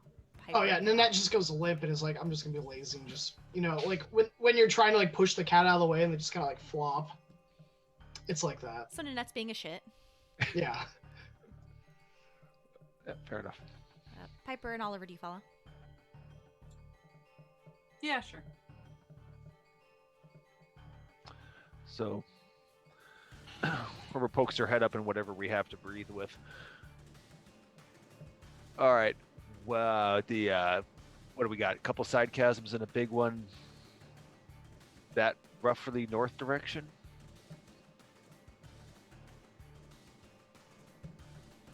Are we just going to blindly swim around and see what happens? Or do we want to have a plan? Maybe if we took the left way first, and then we had to go towards the right, and then go all the way to the north, then nothing will sneak up behind us. Clear the room, slice to pie. I like this idea. But also, if you want to swim in blind, that's fine too. I hate to admit, but Nenet might be right. Nenet is often right. You also didn't believe I knew how to man a boat. I do sail the sands, you know. So, often, but not always. Are we going in then? Piper, you're my favorite of the group. Yeah, so let's go on. I'm just gonna, I'll take a. I take a breath. I don't know if I need to, but I do because it's instinct. Dive back down. For clarification's sake, which direction are you going? Towards that. I'm guessing towards 10 in that little offshoot chasm there. Sure. I would like to keep a lookout as we're swimming through the muck. Sure. Road look around too. Yeah, if anyone who would like to can roll perception checks as you are making your way towards 10 and that little offshoot of a cavern, kind of like a little boot, a left boot for our viewers at home. Yes. Yeah, it kind of looks like Florida, actually, if you tilt your head a little bit. But flipped around a bit. Yeah. All right, what is that? That is Got a 9. 23. Jeez. I have a +7. All right. I am so upset that my beautiful tail is now disgusting. Ew. That is all I can think of. I rolled a natural 1, so I have a 7. Fang, did you roll? Oh yeah, I got an 8. Oh god, what was it, Nenet? You got a 23. 23. And Piper, what was you?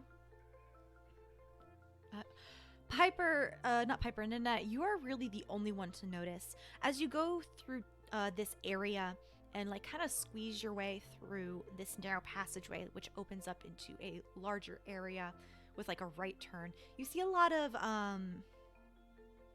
seaweed throughout the bottom of, just coming up from the bottom. You don't really see anything in that. But Nenet, you look up and you see a lot of fish floating towards the air pocket and towards the top of the cavern. Are they floating dead? Oh.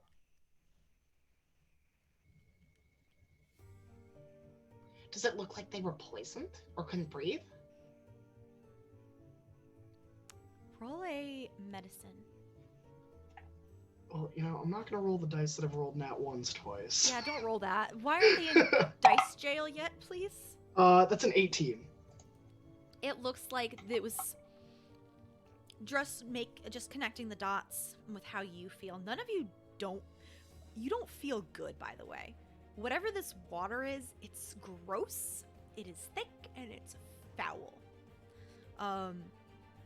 Your guess is that it's from the water.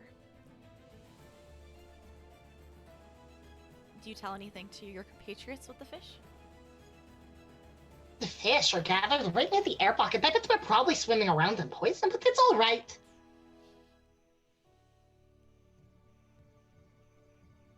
I'd like to be using Mage Hand to move the filter the filth in front of my face as we're swimming. Oh my god. Sure. Yes.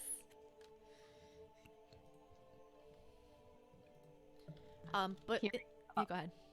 All I was going to say is hearing about the fish, I probably would have backed away. You'd have to swim up to get to them. You'd have, they're not immediately in front of you. But other than the seaweed, the constant tang, now you all taste the tang of iron. The casual mention of fish. There's nothing in this area. Wonderful. Now we have scouted out a whole part of this place. Good job, Fang. You did so bravely. I just try to grab at that mage hand that's just floating in front of the net. Beautiful. I'm kind of jealous and I kind of want to steal it right now. Yeah. I only know the other spell I know is mending, and I can't break him. I can't mend an eagle.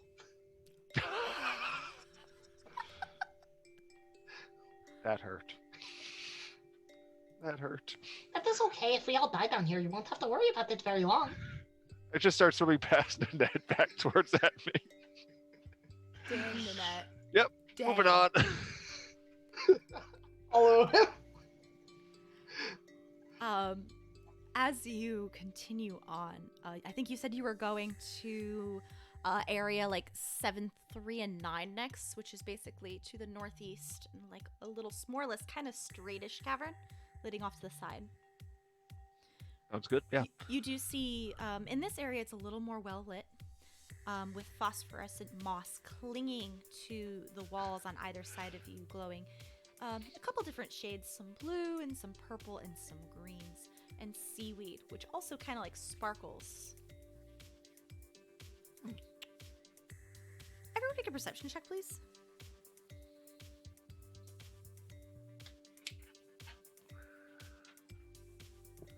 Following the tradition of the party, Nat 1. Oh my god. I'd say 19 for me. 12 for me. Nenet and Oliver. Now that you're not as focused on your tail. And Nenet, you've just been eagle-eyes this entire time. You probably have the most experience dungeon diving out of everybody, not gonna lie. Yeah, Nanette's first time was in underwater. Yep. You do see figures swimming throughout the seaweed with big eyes glinting throughout the phosphorescence is glowing in their eyes. And these 3 little tendrils on either side of their face as they move and flit, staring at you. Do they look alive? Yes. Okay. Are these Ambestosa as well? Yes, they are. They are. We are here to help. Don't mind us. There's a couple like look at each other, but they don't say anything. They just stare at you.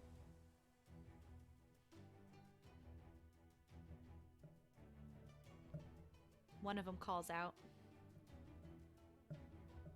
"We don't need help." And I think you would all recognize maybe like 1 or 2 of them from the wanted posters. A couple of them had even though they all kind of look similar to you because you're not familiar with this race, but a couple of them had scars drawn on the poster. One had like maybe like one of their little antennae cut off on one side. Are these faces that we do recognize from some of the older wanted posters? Yeah. Have you been hiding down there this whole time? We're not hiding. Are you protecting something? We're serving our master down here. Oh, that is so wonderful. Perhaps we could find a way to bring more people down here? Of course. But perhaps it could be for trade. What do you have to trade? Well, it would be a service. We would be bringing more people down here. Do you want to trade for service? I look to Oliver and give 2 claws up. Like, am I doing business right? It depends on what... Wait, why are you asking me? I thought the other one was the merchant. I mix you up sometimes. Trade? Do you want to trade? Have I got some stuff for you? You are going to need this. She's going to pull out a jug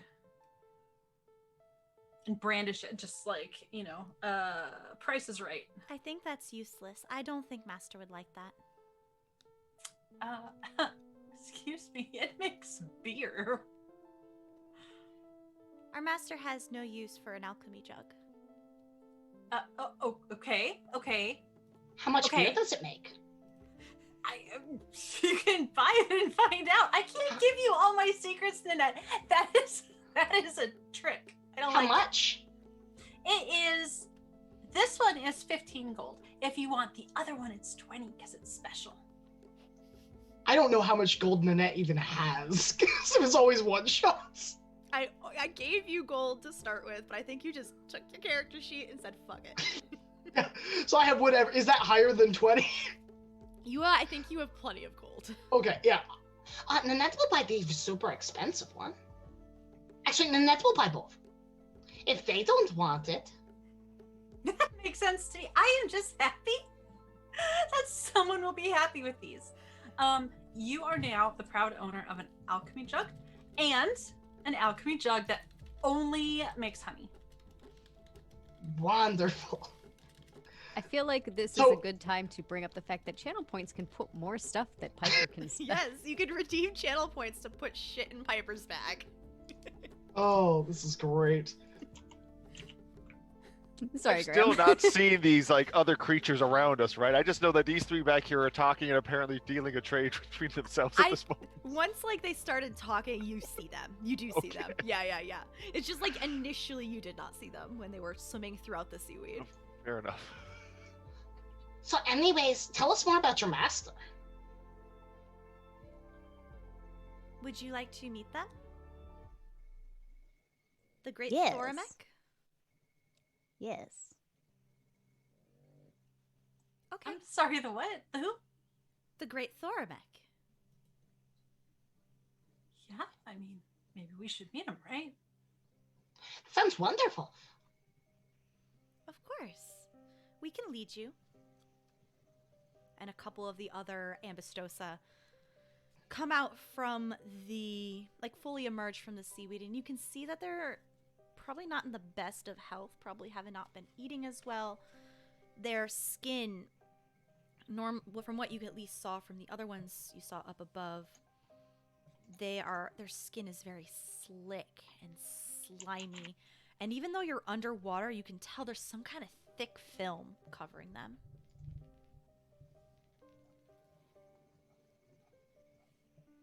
It's like even a slight off color, like slightly green, when most of the skin on these is like pink or gray.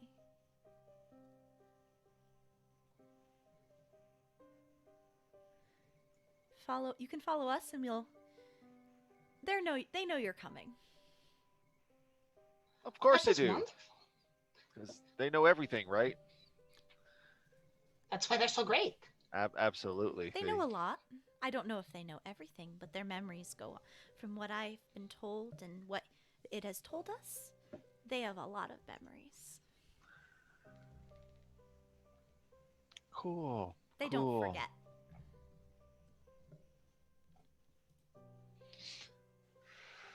How long Sure. have you been down here?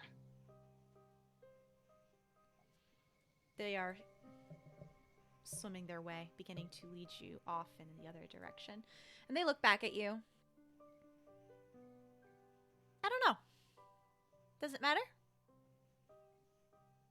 They turn the corner, going through like a patch of seaweed. One of the other ones holds it open for you so the four of you can swim through.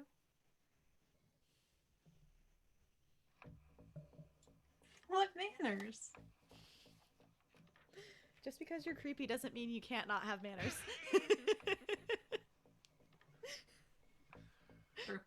So as I go through that seaweed to them holding open, I said, thanks a lot. I want to pat him on the shoulder. Now I'm just curious. Did any of the skin come off of my hands? Are we at that level of creepy yet or no? No, but Thank goodness. no skin, but your hand is covered in like a mucus.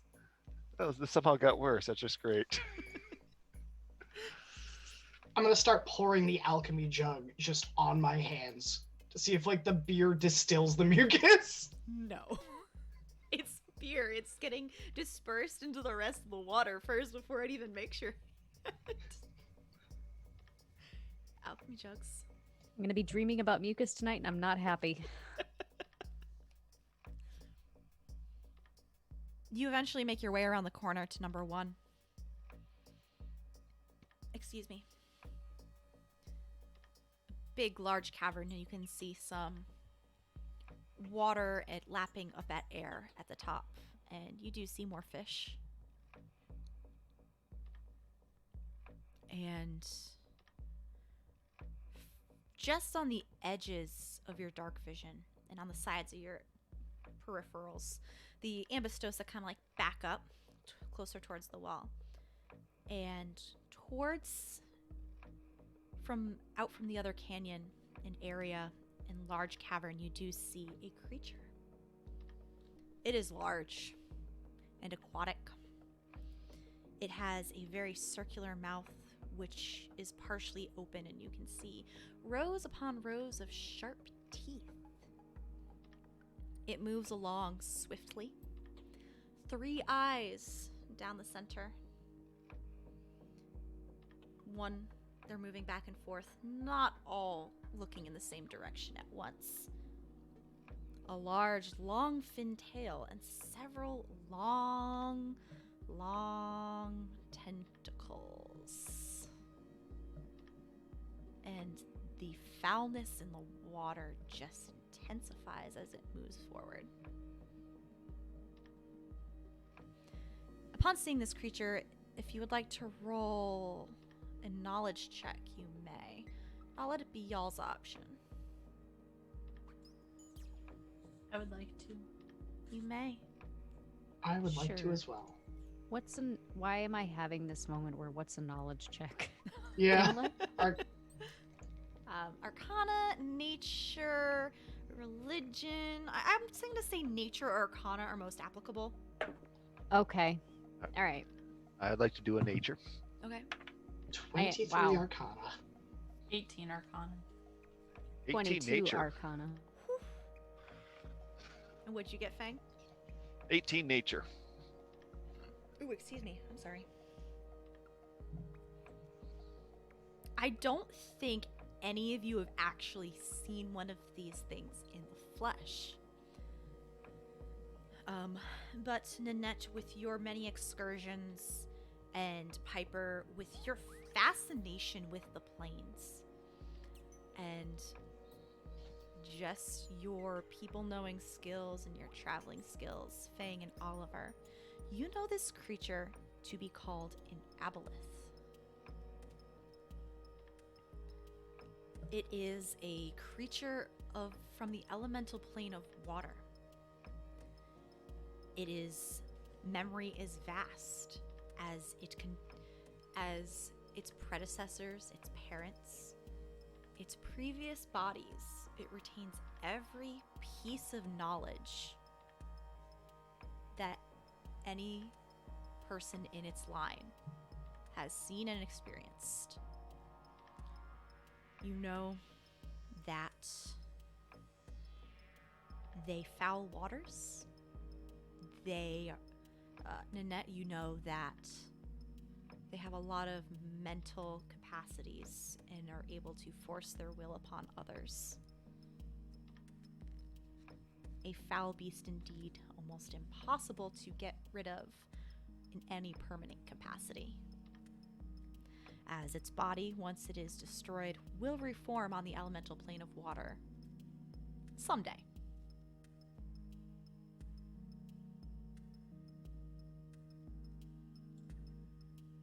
Oh! 3 eyes stare at you as it swims closer. It probably stops 20 feet away. Each eye kind of moves. Each single eye in its rows kind of rotates between the 4 of you. No two ever looking in the same direction. Nenet thinks really hard. Hello, can you hear me? And you feel something touch back. You all feel something just gently touch your thinking space. It's been a while since I've had willing visitors. Welcome. My friends say you want to bargain.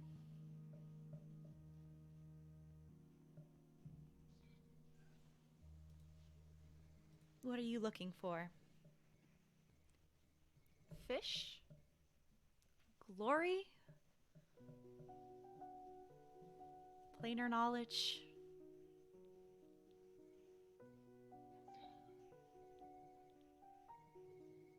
Do you know what happened? Like super long ago? I think you need to be a little more specific than that. About why all the Miss things that are Nenet. happening now? Well, if I just told you everything, where's the fun in that?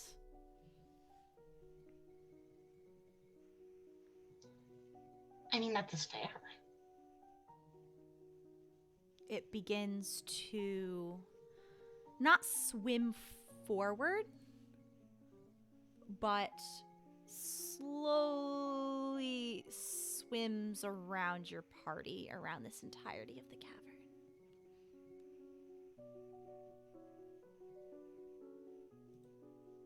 You know, all these lovely Ambistosa are such great servants, but not any of them are capable. Not like your group.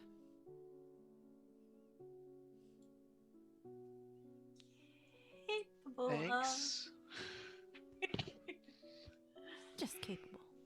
Just capable. Yeah. And that is very capable.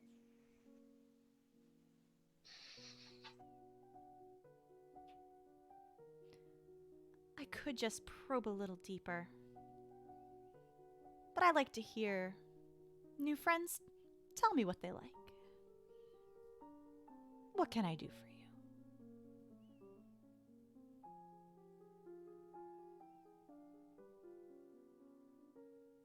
It's also very rude to probe deeper than you should. I think we're agreed on that. Jam, is there like anything else in this room? Like a bit like big like thing drawing a lot of attention, but planar creature Piper is very curious if there's anything else of interest to her specifically in this room. You can roll a perception check. I think you have a 60-foot dark vision. Is that correct? Dirty 20. As this large aboleth begins to circle your group, the light does kind of shine off of its membrane skin and reflect back off behind it, where you do see more shadows, but not natural rock. More man-made. Glint of metal. It's just outside your vision. So you can't tell what exactly it is, but it is not a stalagmite.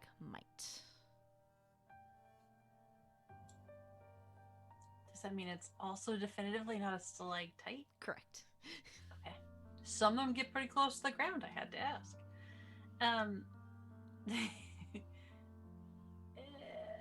Piper would like to edge around the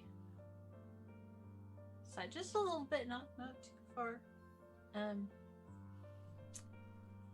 What brings you to these waters?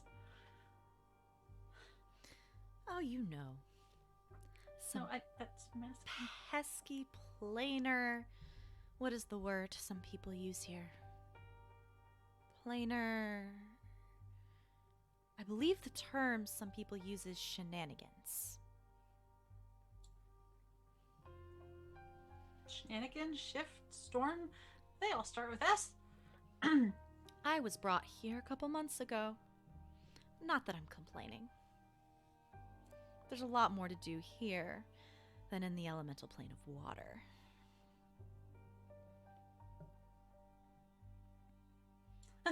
You don't miss home? I'll return there eventually.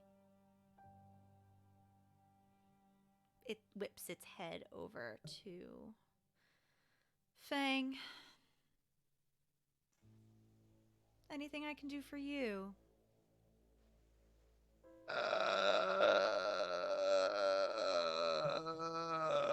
In that continues for another moment or so. That's uh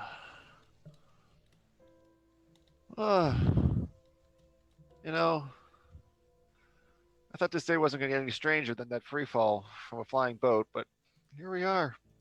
Hi. Oh, you must not be that well traveled then. It's been a lot of new experiences lately. It makes another So, quarter circle around your group. Go ahead. so, are you really the one who's in charge of everything here? Because the ambassador's up above a little bit. Do we, she should be talking to you, or is she talking to the right people? My reach does not extend that far. Oh, good. Okay, cool. Don't want to trouble you with unnecessary diplomatic nonsense. Are we getting more of this junk on us as it moves around? It's gross and it's thick and it's acrid.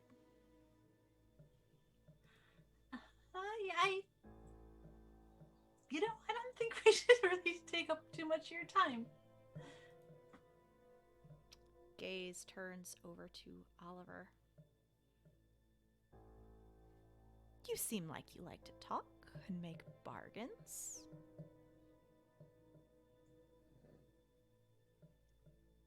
Perhaps. What did you have in mind? I can give you power in terms of, in return for some service, maybe to finally assert your will upon those who don't deserve the titles they have.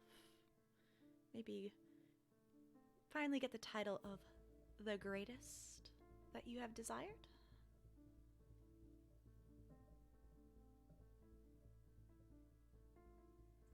And what exactly would you get in return? It's an important question. One does not give something for nothing. Reach. I am an aquatic creature by nature. I cannot go far, especially not down here, where the waterways are closed. It's quite unfortunate, actually. Out of all the places I could have appeared in a planar shift, I was not expecting a blocked-off underground cavern. And unfortunately, I do not have the ability to plane shift. So I either wait, or I get killed. But that's painful.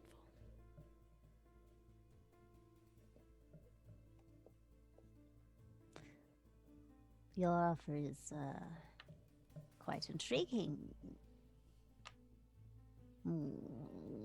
Would you like a moment to think? Oh no, I don't need any time to think at all. You see, becoming the greatest pirate out there is certainly something I have wanted for years. You are right on that. However, I think you underestimate me and my companions. For there is more than one way to become the greatest. And with that, I would like to stab this aboleth. All right. You will have to throw something to stab. It's not right around you. Well, could I? So my question for you then becomes: Sure. so I can do a bonus action and dash, Okay. and now I know my distance is halved. Mhm. So at 15 feet, do I make it? Do I get close enough if I do a quick jolt through the gross water towards this aboleth? I'd say yes.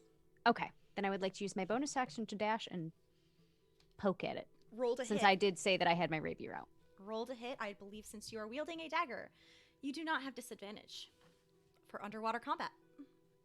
Does rapier give you disadvantage? Yes. Okay, then I'll take disadvantage because I did say that I took out the rapier. Sure. I will quickly Because post. I'm a not so smart cat. I will post the underwater combat rules for you. Perfect. All right, so I just want to check one thing because I don't play rogues that often.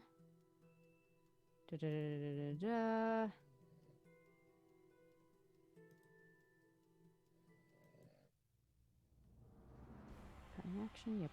Yep. Okay. All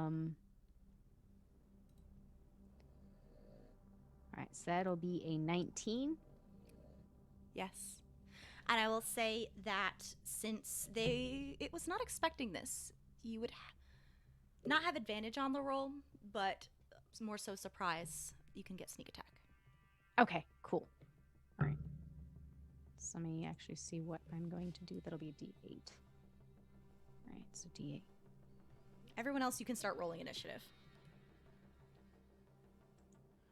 All right. And it'll be 4d6. 2, 3. Get my dice from Dice Fix out. Ooh, fancy. My fancy custom dice. Fancy dice. I'm gonna promote Dice Fix right now. Commission Preston. He makes great dice. They're absolutely gorgeous. And I believe commissions are open. Ha ha. Ha ha. Although I rolled the wrong dice, that's a d20. I want a d8. That's fine. That's still just as good. Okay. So. Thank you, Eva.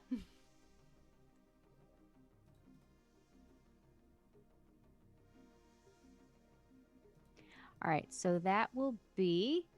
And I apologize, Math is hard. y'all, It's for okay. me taking forever. Math is hard. That will be 27 points of damage on this aboleth. It screeches in pain and it whips around. It does not hit you, but you do feel one of its tail whip above your head. And then we go into initiative.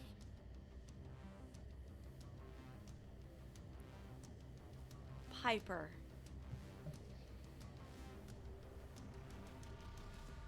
Oh my god. Nenet and Oliver. 16. What'd you get? I got a natural 20, so my initiative roll is 25. Oliver, quick on your uptake. Going straight for the stabby stab. Jeez. You are able to recover and react very quickly. Right. So that's going to be 18. Does that still hit? It does. Yes. Now, do I still get sneak attack or no with the second attack? No, Okay. because fine. no one else is currently within. I gave that to you. Technically, all of your attacks are at disadvantage right now because you're using a rapier. Excellent. Yes, that's right. That's right. Okay. So that'll be another 10 points of damage. And I just want to make sure one thing. Uncanny dodge. No. I'm just checking for the swashbuckler to make sure there's nothing I have to be aware of for when this thing decides it wants to take a bite out of me. Okay. I'm gonna actually stay in melee range with it for now Oh, you were a and forego any swashbuckler? bonus or movement. So Fancy footwork.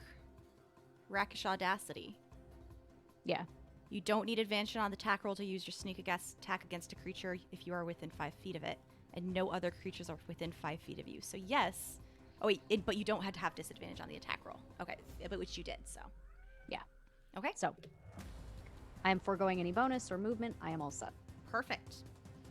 Nenet, Oliver. Ikawas are at disadvantage, right? Yeah. All and right. If it's outside its initial range, Yeah, it it automatically just- misses. Okay. So how far away is it swimming distance? Over 20 feet? It's like 15 to 20 feet. Okay. So I could probably reach it with Yeah. my 40 feet movement half. Okay. So Yeah. I will reach it and I will bonus action. Nanette switches her dominant hand, so she's holding the Yukawa in her left hand, and she extends her right palm, and this shadowy javelin just kind of comes from her palm, almost like it's coming from her fur. And I will use Shadow Blade. Mm. Are we in darkness, being underwater in all of this murk? I would say you are in dim light, but not Okay. dark darkness. There is luminescence, so you're not pitch black. Okay, so the advantage would not apply. Yeah, it's not pitch Oh, dark. when it is in dim light or Yeah, darkness. you are in dim light. Okay. Awesome. So that is a 23 to hit Yeah. for 2d8 psychic damage. Okay. That is 15 psychic damage. It yells. And great, because as a bonus action, I'm going to Flurry of Blows. I think I can do that. You No. need a monk weapon. I can't. Yep. You're right. I had a This nice only counts big... as a weapon I'm proficient in. Well, no, if you're not, you can use Flurry of Blows, but you can't use your bonus action just to do the single attack. You have to spend the key point. Yes, that's what I was going to do. Okay, then yes. We had like a whole Is spend the key conversation point. with someone else about this. Yep. So let me make the... I think it Two- counts as an unarmed attack, so I It's- have to roll disadvantage. Yes, that is correct. All right. Does a... What is my... It's plus something. I play Nenet a lot. All the time. Plus 8. Okay. Does a 16 hit?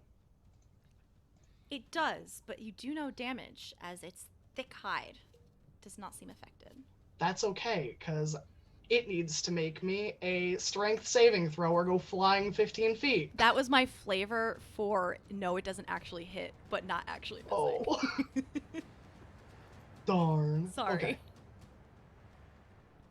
That's my turn. I got nothing. You did two attacks Oh, from I your didn't. flurry of blows? I didn't. That's even lower. Okay, Don't that's worry fair. about it. Don't worry about it. That's fair.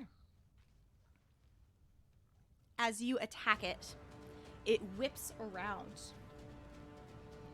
trying to smack you with its tail, Nenet. An 18, I don't think hits. One tentacle swipes at you, Oliver. I can't do math. A 15. It's my AC. That hits.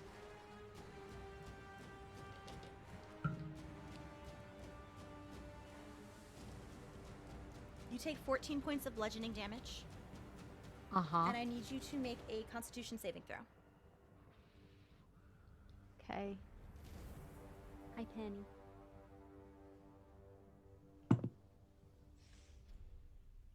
Okay. That is I can also do math. 14? You feel like you're about to be sick to your stomach, even Oh, worse than God. you are more, but you are able to shake it off. Okay. Oof.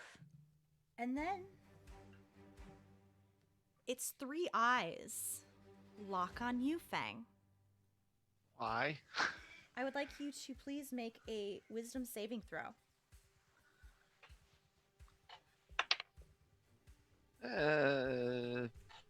18. This otherworldly mind, you feel it try to worm its way in, but not today. Good.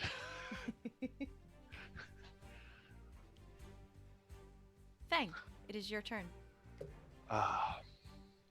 Quick look around. Are the other creatures just kind of sitting back, or they look like they're about to jump in on this? They're still hiding amongst the seaweed. Fantastic. I will swim the 20 feet forward that I can, because monks are fast. They are. Too many options. We're going to go with this one. I'm going to just swim right up to it. If I can get to its face, I'm just going to start punching it in the face. All right, roll at disadvantage. So to that question, it doesn't, I'm assuming it's still at disadvantage because it's not a melee weapon attack. It's an unarmed strike. I don't know if that counts for the underword or...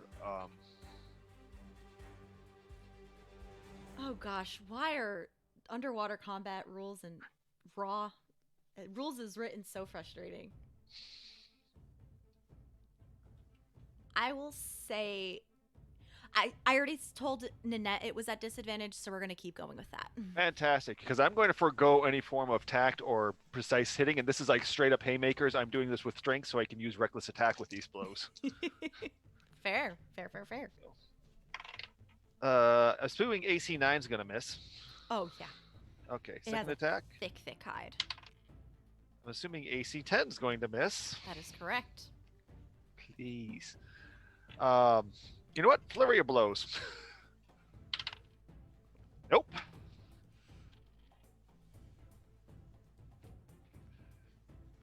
So yeah, This man, everything yeah. just nowhere. It's this like mucusy grossness is much thicker near it than it was 20 feet earlier. 20 feet farther. And last but not least, Pipurr. Piper's displeased. That's all right. It resolves. Resolves. She is going to just do and bonus action. A little peeved. Her sword is slightly longer, slightly sharper looking, but she's going to call up her own Shadow Blade. And just gonna try not to think about Nenet's too much. This is not a competition. Maybe they can talk about it later. And she would like to use that on this mean creature. All right. 7, 12. What was the final to hit? That gives 12 total. No, does not hit. Oh wait, for Shadow Blade? A 12 AC DC. Does it have a? You should. For Shadow Blade, they don't make a save. You make a melee attack with the weapon at advantage in dim. And then they just. Oh yeah. I was looking at the Maybe hit it's psychic. DC and it was like it's not there. Yeah. No, that's fine. It does not hit. But got Unfortunately. it for a minute. Anything else? Yes. I lied. No, because it's concentration, so no, I can't. Okay. Back to the top around with Oliver. So I would like to, if possible, use my feline agility ability to move 30 feet in this gross water because it would be double my movement. Okay. You're going to provoke an attack of opportunity? I do not actually. I believe one of my things says that I don't provoke attacks of opportunity. Mobile you feat? are- for your swashbuckler? Yes, I saw it. I'm trying to find it now. During your turn, if you make a melee attack against a creature, the creature can't make opportunity attacks against you for the rest of your turn. So I would have to make it and then move. I guess by that wording. So does opportunity attack provoke if I'm just going along the creature and not away from it? You have to move out of its range. Yeah, if you're I wasn't going- going to move out of its range. I'm No. just moving like If you're- around it. No, if you're going along its side, no. Okay. Then I'm going to use my feline agility to move along its side Okay. first. So let me check that off so that I remember I used it. And I'm just going to kind of like shimmy kind of so I'm not facing its teeth. Smart. And then I want to, as I am doing so, I would like to draw my short sword because I can do that as my interact with an object. Mhm. And then I would like to stab it with the short sword and not have disadvantage on my attack. Okay. It's just going to be the stabby stab. You're not going to get a... Yep. Okay. So that is going to be another 18. That hits. All right.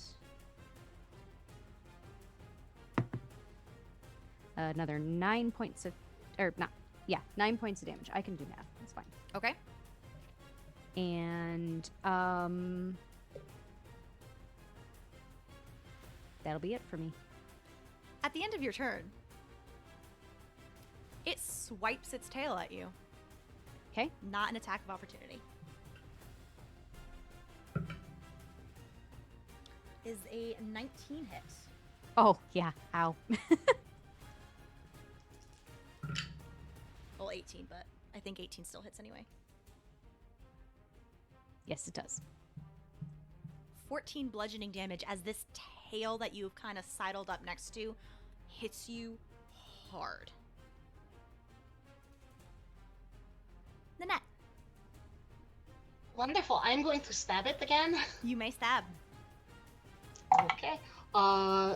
So it's at advantage for a nat 20 to hit with a Shadow Blade. Nat 20 hits, you get a crit. All right. The way I like to do crits, it's up to you, but like I like to do max damage and then roll. Okay, that's fair. Yeah. So That's my personal preference, but you that's don't fair. have to. So 16 plus 12. 28? 16 plus 12 is 28. All right.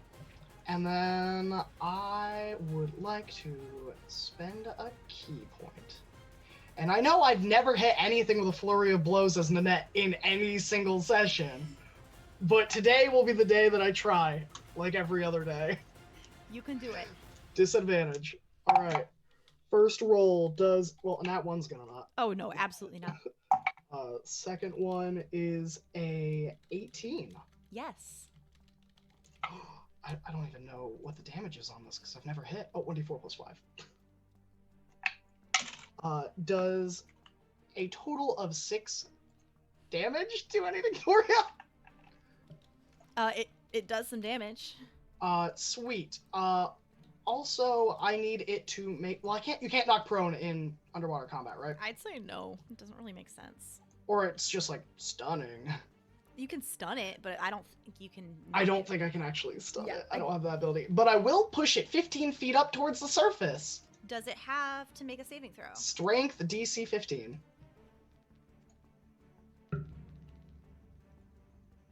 Please describe how you do this to this large-sized aboleth. Sure. So the way I imagine it is I stab them with the Shadow Blade, and as I'm stabbing, my left paw like alters the direction of my Yikawa, and there's like a giant strand of seaweed, and I twirl and pull my direction to kind of force and push this thing with my momentum up. It is pushed up. And it is above all of you.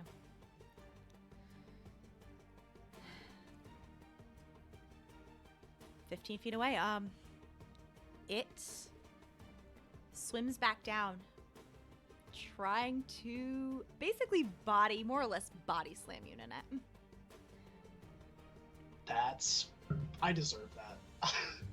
The first tentacle goes wide. The second one hits you hard. What was the roll? It was 16 on the die. My AC is 20. It hits. It definitely. Oh, could I? Okay, okay. Yeah, it definitely hits. If I shielded, would it still hit? 20. Let me do the math. Hold on. Because it'd be a 25 exactly for my AC. It hits. Okay. 11 bludgeoning damage, and make a Constitution saving throw. All right. First things, I have to heal all the way back up to my max before anything. Okay, 11 damage and Constitution saving throw? Correct. All right. That is a 16. Just like someone else earlier, like Oliver earlier, you feel sick to your stomach and you're about to puke, but you're able to hold it back. And are you still... Oliver? Yeah, I have to roll concentration. Yeah. for- Yeah, you do have to roll concentration for your Shadow Blade. But once again, the tail swings around at you, Oliver, because it did move back basically 15 back to where it was. A 19? No, that's higher than a 19. I can't do math. 22. My Yeah, math is bad. Yeah.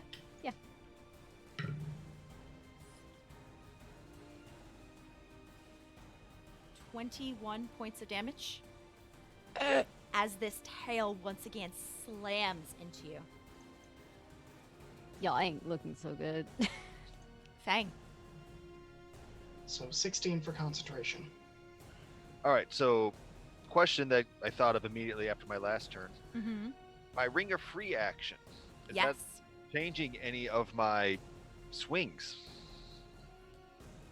Difficult terrain does not slow me. Magic can't reduce my speed, paralyze, or restrain. We're underwater. I know it's kind of in that gray. It's a gray area. Yeah. You know what? I'll say you can not hit at disadvantage here Okay. with your ring. Okay. I mean- Okay, we're gonna do because I got so many levels in monk, I'm gonna do the barbarian thing, and I'm going to rage. And hey, I have this axe that kind of sucks, but whatever, I have it. So we're also going to reckless attack. I know who saw that coming, and swing at this thing with advantage now, Yeah, that's right. because yeah. And these dice rolls are just as bad as they were last time. Boom. Does a 13 miss? Yes, a 13 misses. Okay. That's the first swing. Second swing. Does a 24 hit? A 24 hits. God, I hope so. What kind of? I got a great axe. That's a D12. 5 plus 3 plus 2, so 10 points of slash damage there. Okay. Action there, and yeah, I'm not moving. I'm still in a good spot for it. That's it. Wait, can I do stunning strike through my axe? For your monk stuff, do you have to Yeah. hit with a monk ability? 90% sure I just have to hit, but of course, now that you're asking me and we're at the moment of combat, I have to question everything. Oh, geez. Is it a martial weapon? It I think is. that is what factors. It is a martial weapon. Stunning. When I hit a creature with a melee weapon attack, You can do it. I am burning a key point, and if it can be stunned, it needs to make a wisdom save. 17? Sorry, Constitution save. 17? Yeah, that's perfectly fine. It's good. It screeches, but it doesn't hurt your ears. It hurts your brain. My poor delicate soft brain. Is that it? That is my turn. Pipurr. Piper would like to cast her fur is gonna like kind of poof out a bit. She's a pretty sleek cat, but it's gonna like poof out a little bit, and and she'd like to at 4th level cast Witch Bolt. Which bolt? Which bolt? The I'm making a the bad bolt joke. of witches. I'm making a bad joke. Yes. Roll to hit. I can do that. You can do that. That is a 25. That hits. And that is too fast for my eyes to count. 20. But when she casts a thunder or lightning spell damage type spell, she's also going to use Heart of the Storm, Okay. which is going to do an extra 3 whole points of damage. For a grand total of 23. As your attack hits, there is lightning arcing around its entire back, and it shudders. Oliver. So I have one question for you, oh gracious DM. Yes, my lovely, lovely Dax. Your rogue forgot that she's got uncanny dodge and should have been having all that damage. You can use it once per turn. You can half that last one. Thank you. Yeah. I wasn't expecting to get all of it halved because that was my mistake for not knowing what my character could do. But I appreciate at least the last one. Yeah, you can considering it definitely was do the last bad. one. Thank you. All right, so I'll give myself another 10, half rounded up. Yeah, Or that's rounded fine. down. Oh my god. It's one of those moments where you just sit there and go, you know, I really need to play more rogues, Rogues are apparently. cool. So that I know what the heck I'm doing. All right. So, yeah, I just see Ren go, oops. All right. So, it's back close to me, right? Because it came Yes. back down in the water? Yes. Okay. So I can't use my feline thing because I have to not move for a turn before I can use it. So I That would is like correct. to use my bonus action to dash back again to the front Near and its away face. from the tails Okay. and take another stabby at it with the short sword. Stabby, stabby. And that'll be a 19.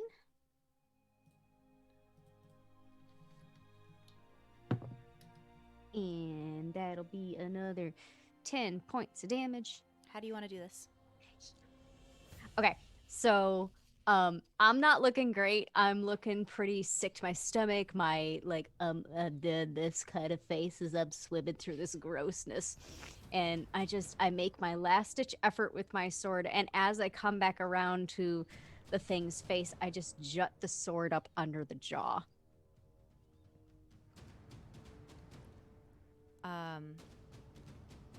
You skewer this thing up through its jaw, and it slowly goes limp on your rapier, and it floats there, motionless. But you know it's not dead forever. As long as it's dead here. Ugh.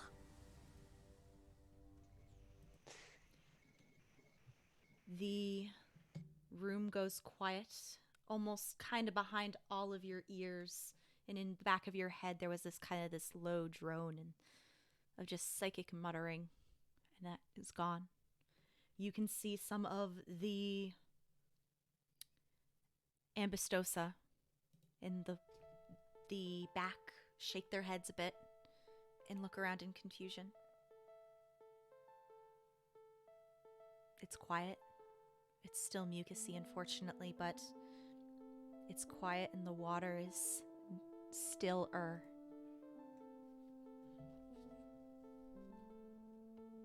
What do you do? I'm going to look around and see what there is in its lair. Piper would like to go to that corner of stuff she saw. Oliver and Fang? Roll 2. Double tap. Axe and brain pan. You can easily just confirm that it's not coming. That's right. back. That's right. And Oliver? I'll probably just remain poised and watchful for the little ambistosas that were serving this thing, to just make sure that they're not going to attack like the other three while they're doing their thing. The blank stare they had in their eyes is gone. You see a lot of confusion. And fear. And fear.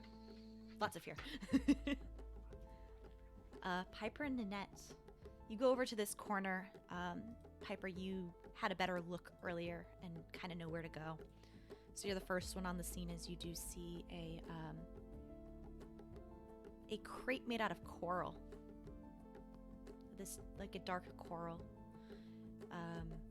Inside, you do find some weird scales.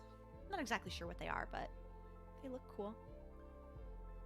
Along with some miscellaneous items, also seeming to be made out of scales and other seashells.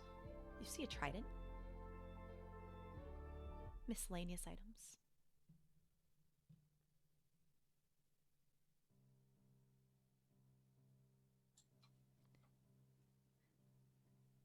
Does any of it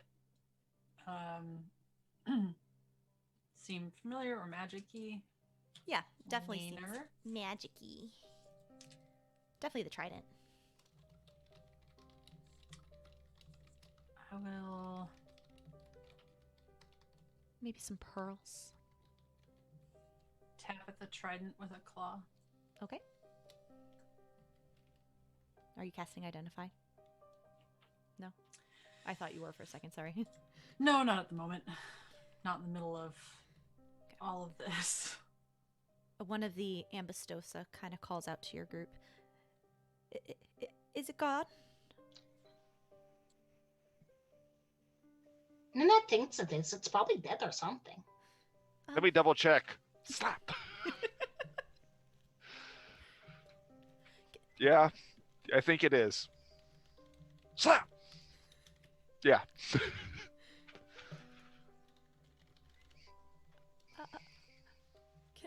Does this mean we can go? I think there's people upstairs who are really looking for you. Can you help us back up there? they're all kind of looking between the four of you.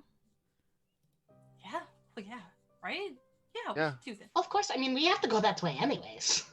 Yes, yes. Question. Yes. Answer. If I grab the tentacles of this thing, how draggable is it? It's size category large. Yeah, but we're underwater. You- It floats, right? I mean, buoyancy. I don't know. What's your strength? 16. I'd say you can drag it, but it's difficult. Especially, it's difficult. Okay. Aboleths, the biggest fish of all. If we don't bring it back, no one's going to believe the story, okay? You wouldn't be able to get it to fit up through like the area you came down. Unfortunately. Fantastic. Oliver, pick a trophy part. You know what? Just because. I'm gonna take out a dagger, carve out an eye. Oh, It'll fit in a jar, and Piper offered me a jar. See? it's easily done. And plus, this way, when the thing comes back, it'll be at a disadvantage. Ooh. That's not how it works, but No, You this can- is what Oliver thinks how it works. Hyper is more focused on the stuff they found. She'd like Same. the trident and Nanette is just like hovering over Piper. you can yeah. easily. Split it? That sounds wonderful. You would be surprised that Trident is so useful. Every time I get sent out, I'm always underwater, and it's so hard to punch things. You are easily able to gather up all of the spoils, whether they be material or bodily, and are able to make your way back up towards the more surfaceable water underneath the canyon, where you are able to return the ambistosa that were missing. Most of them, at least. Some were not found, but a majority have them were able to come back. And you're able to rest, collect your reward, and wait for the morning where you are able to meet back up with Wild Bell. But that's where we are going to conclude the evening. Let's find something that's a little more happy and not creepy as all hell. Right? Right. That's too sad. There we go. Hi, everybody. Thank you so much for joining us for Into the Depths, another Etios one-shot with our Oops All Tabaxi group. Thank you so much for everybody for joining me. And we're going to do sign-offs. Who would like to go first? Do I need to choose? Fine, I'll go. Fine, Dex. No, will go. Eva, go. Fine, I'll go. Good lord. Join us next week when Dax and I do our Abbott and Costello routine. Hi, I'm Eva. You may know me from Twitter as Eva Sarate. Nope. On Twitter, I'm the Eva Sarate. Twitch is Eva Sarate. Whatever. Hi. If you don't know me by now, it's probably too late. We had our chance. It was really nice to almost meet you. You can find me streaming on my channel erratically. You can find me on Open for Adventure every Sunday. I don't know what I do. This is completely unexpected. I've never done anything like this before in my life. Totally new to D&D. Totally. Totally new to D&D and sign-offs. I loved being able to come back as Piper. My favorite part of the night was learning what was down in at a couple parts, but it was definitely are they doing this? Are they actually going to have us fight it? Okay, they are. All right, great. Great. Hi, I'll go next.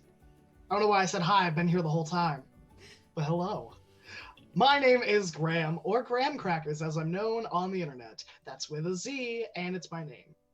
But you can find me on Twitter at GrahamCrackers1, or my own Twitch channel, Graham Crackers, with a Z. Again, I will reiterate that.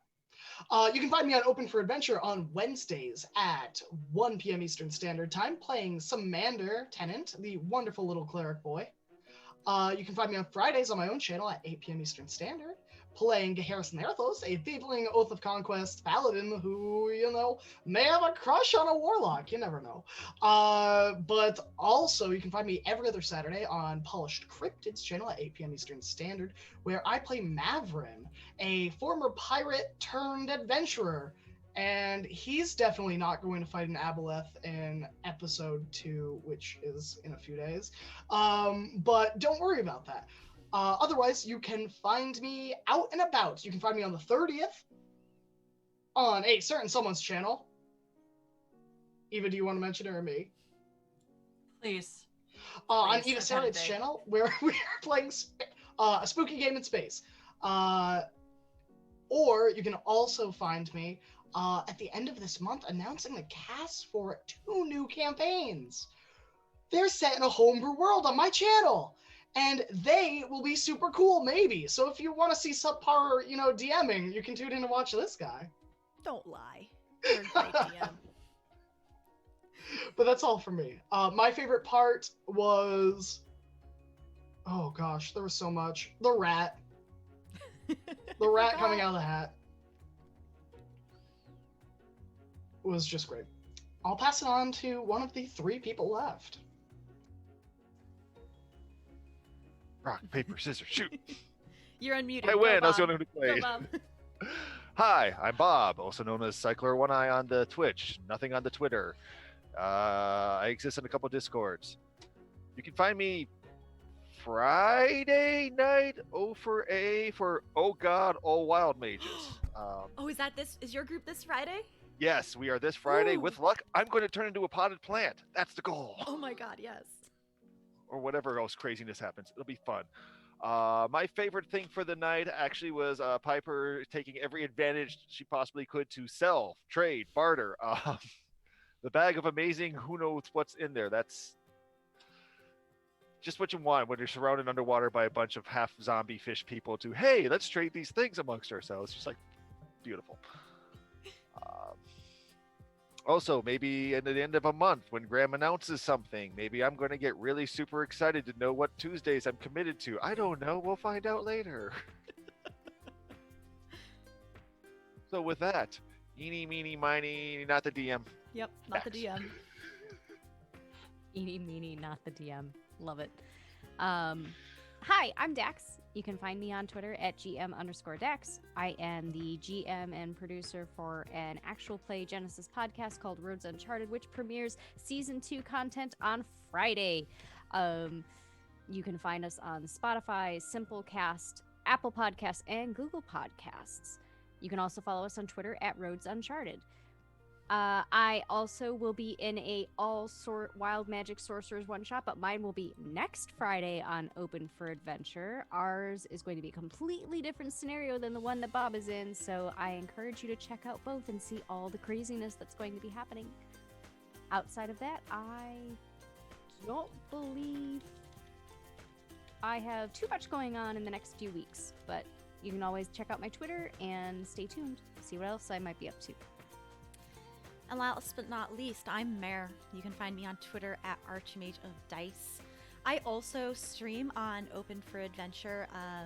I will be in one of the upcoming Wild Mage one-shots. I think we had to postpone ours. I think ours is going to be the 1st February. The first Friday in February.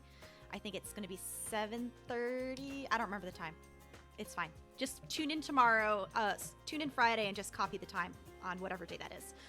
I'm also part of the Numenera Remnant, where we play in Monte Cook's Games Numenera system, where season 2 premieres in February, and that'll be some Saturday starting at 8:30 p.m. Eastern.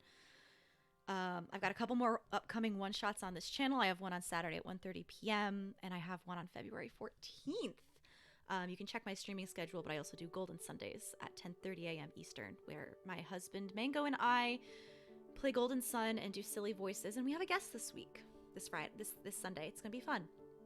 I think that's it. I was about to say Warm Fuzzies, but this is not Open for Adventure.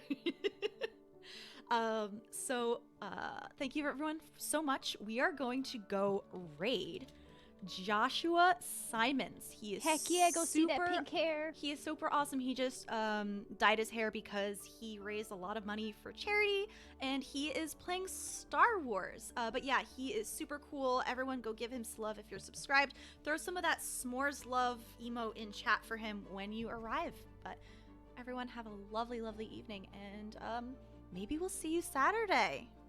Bye.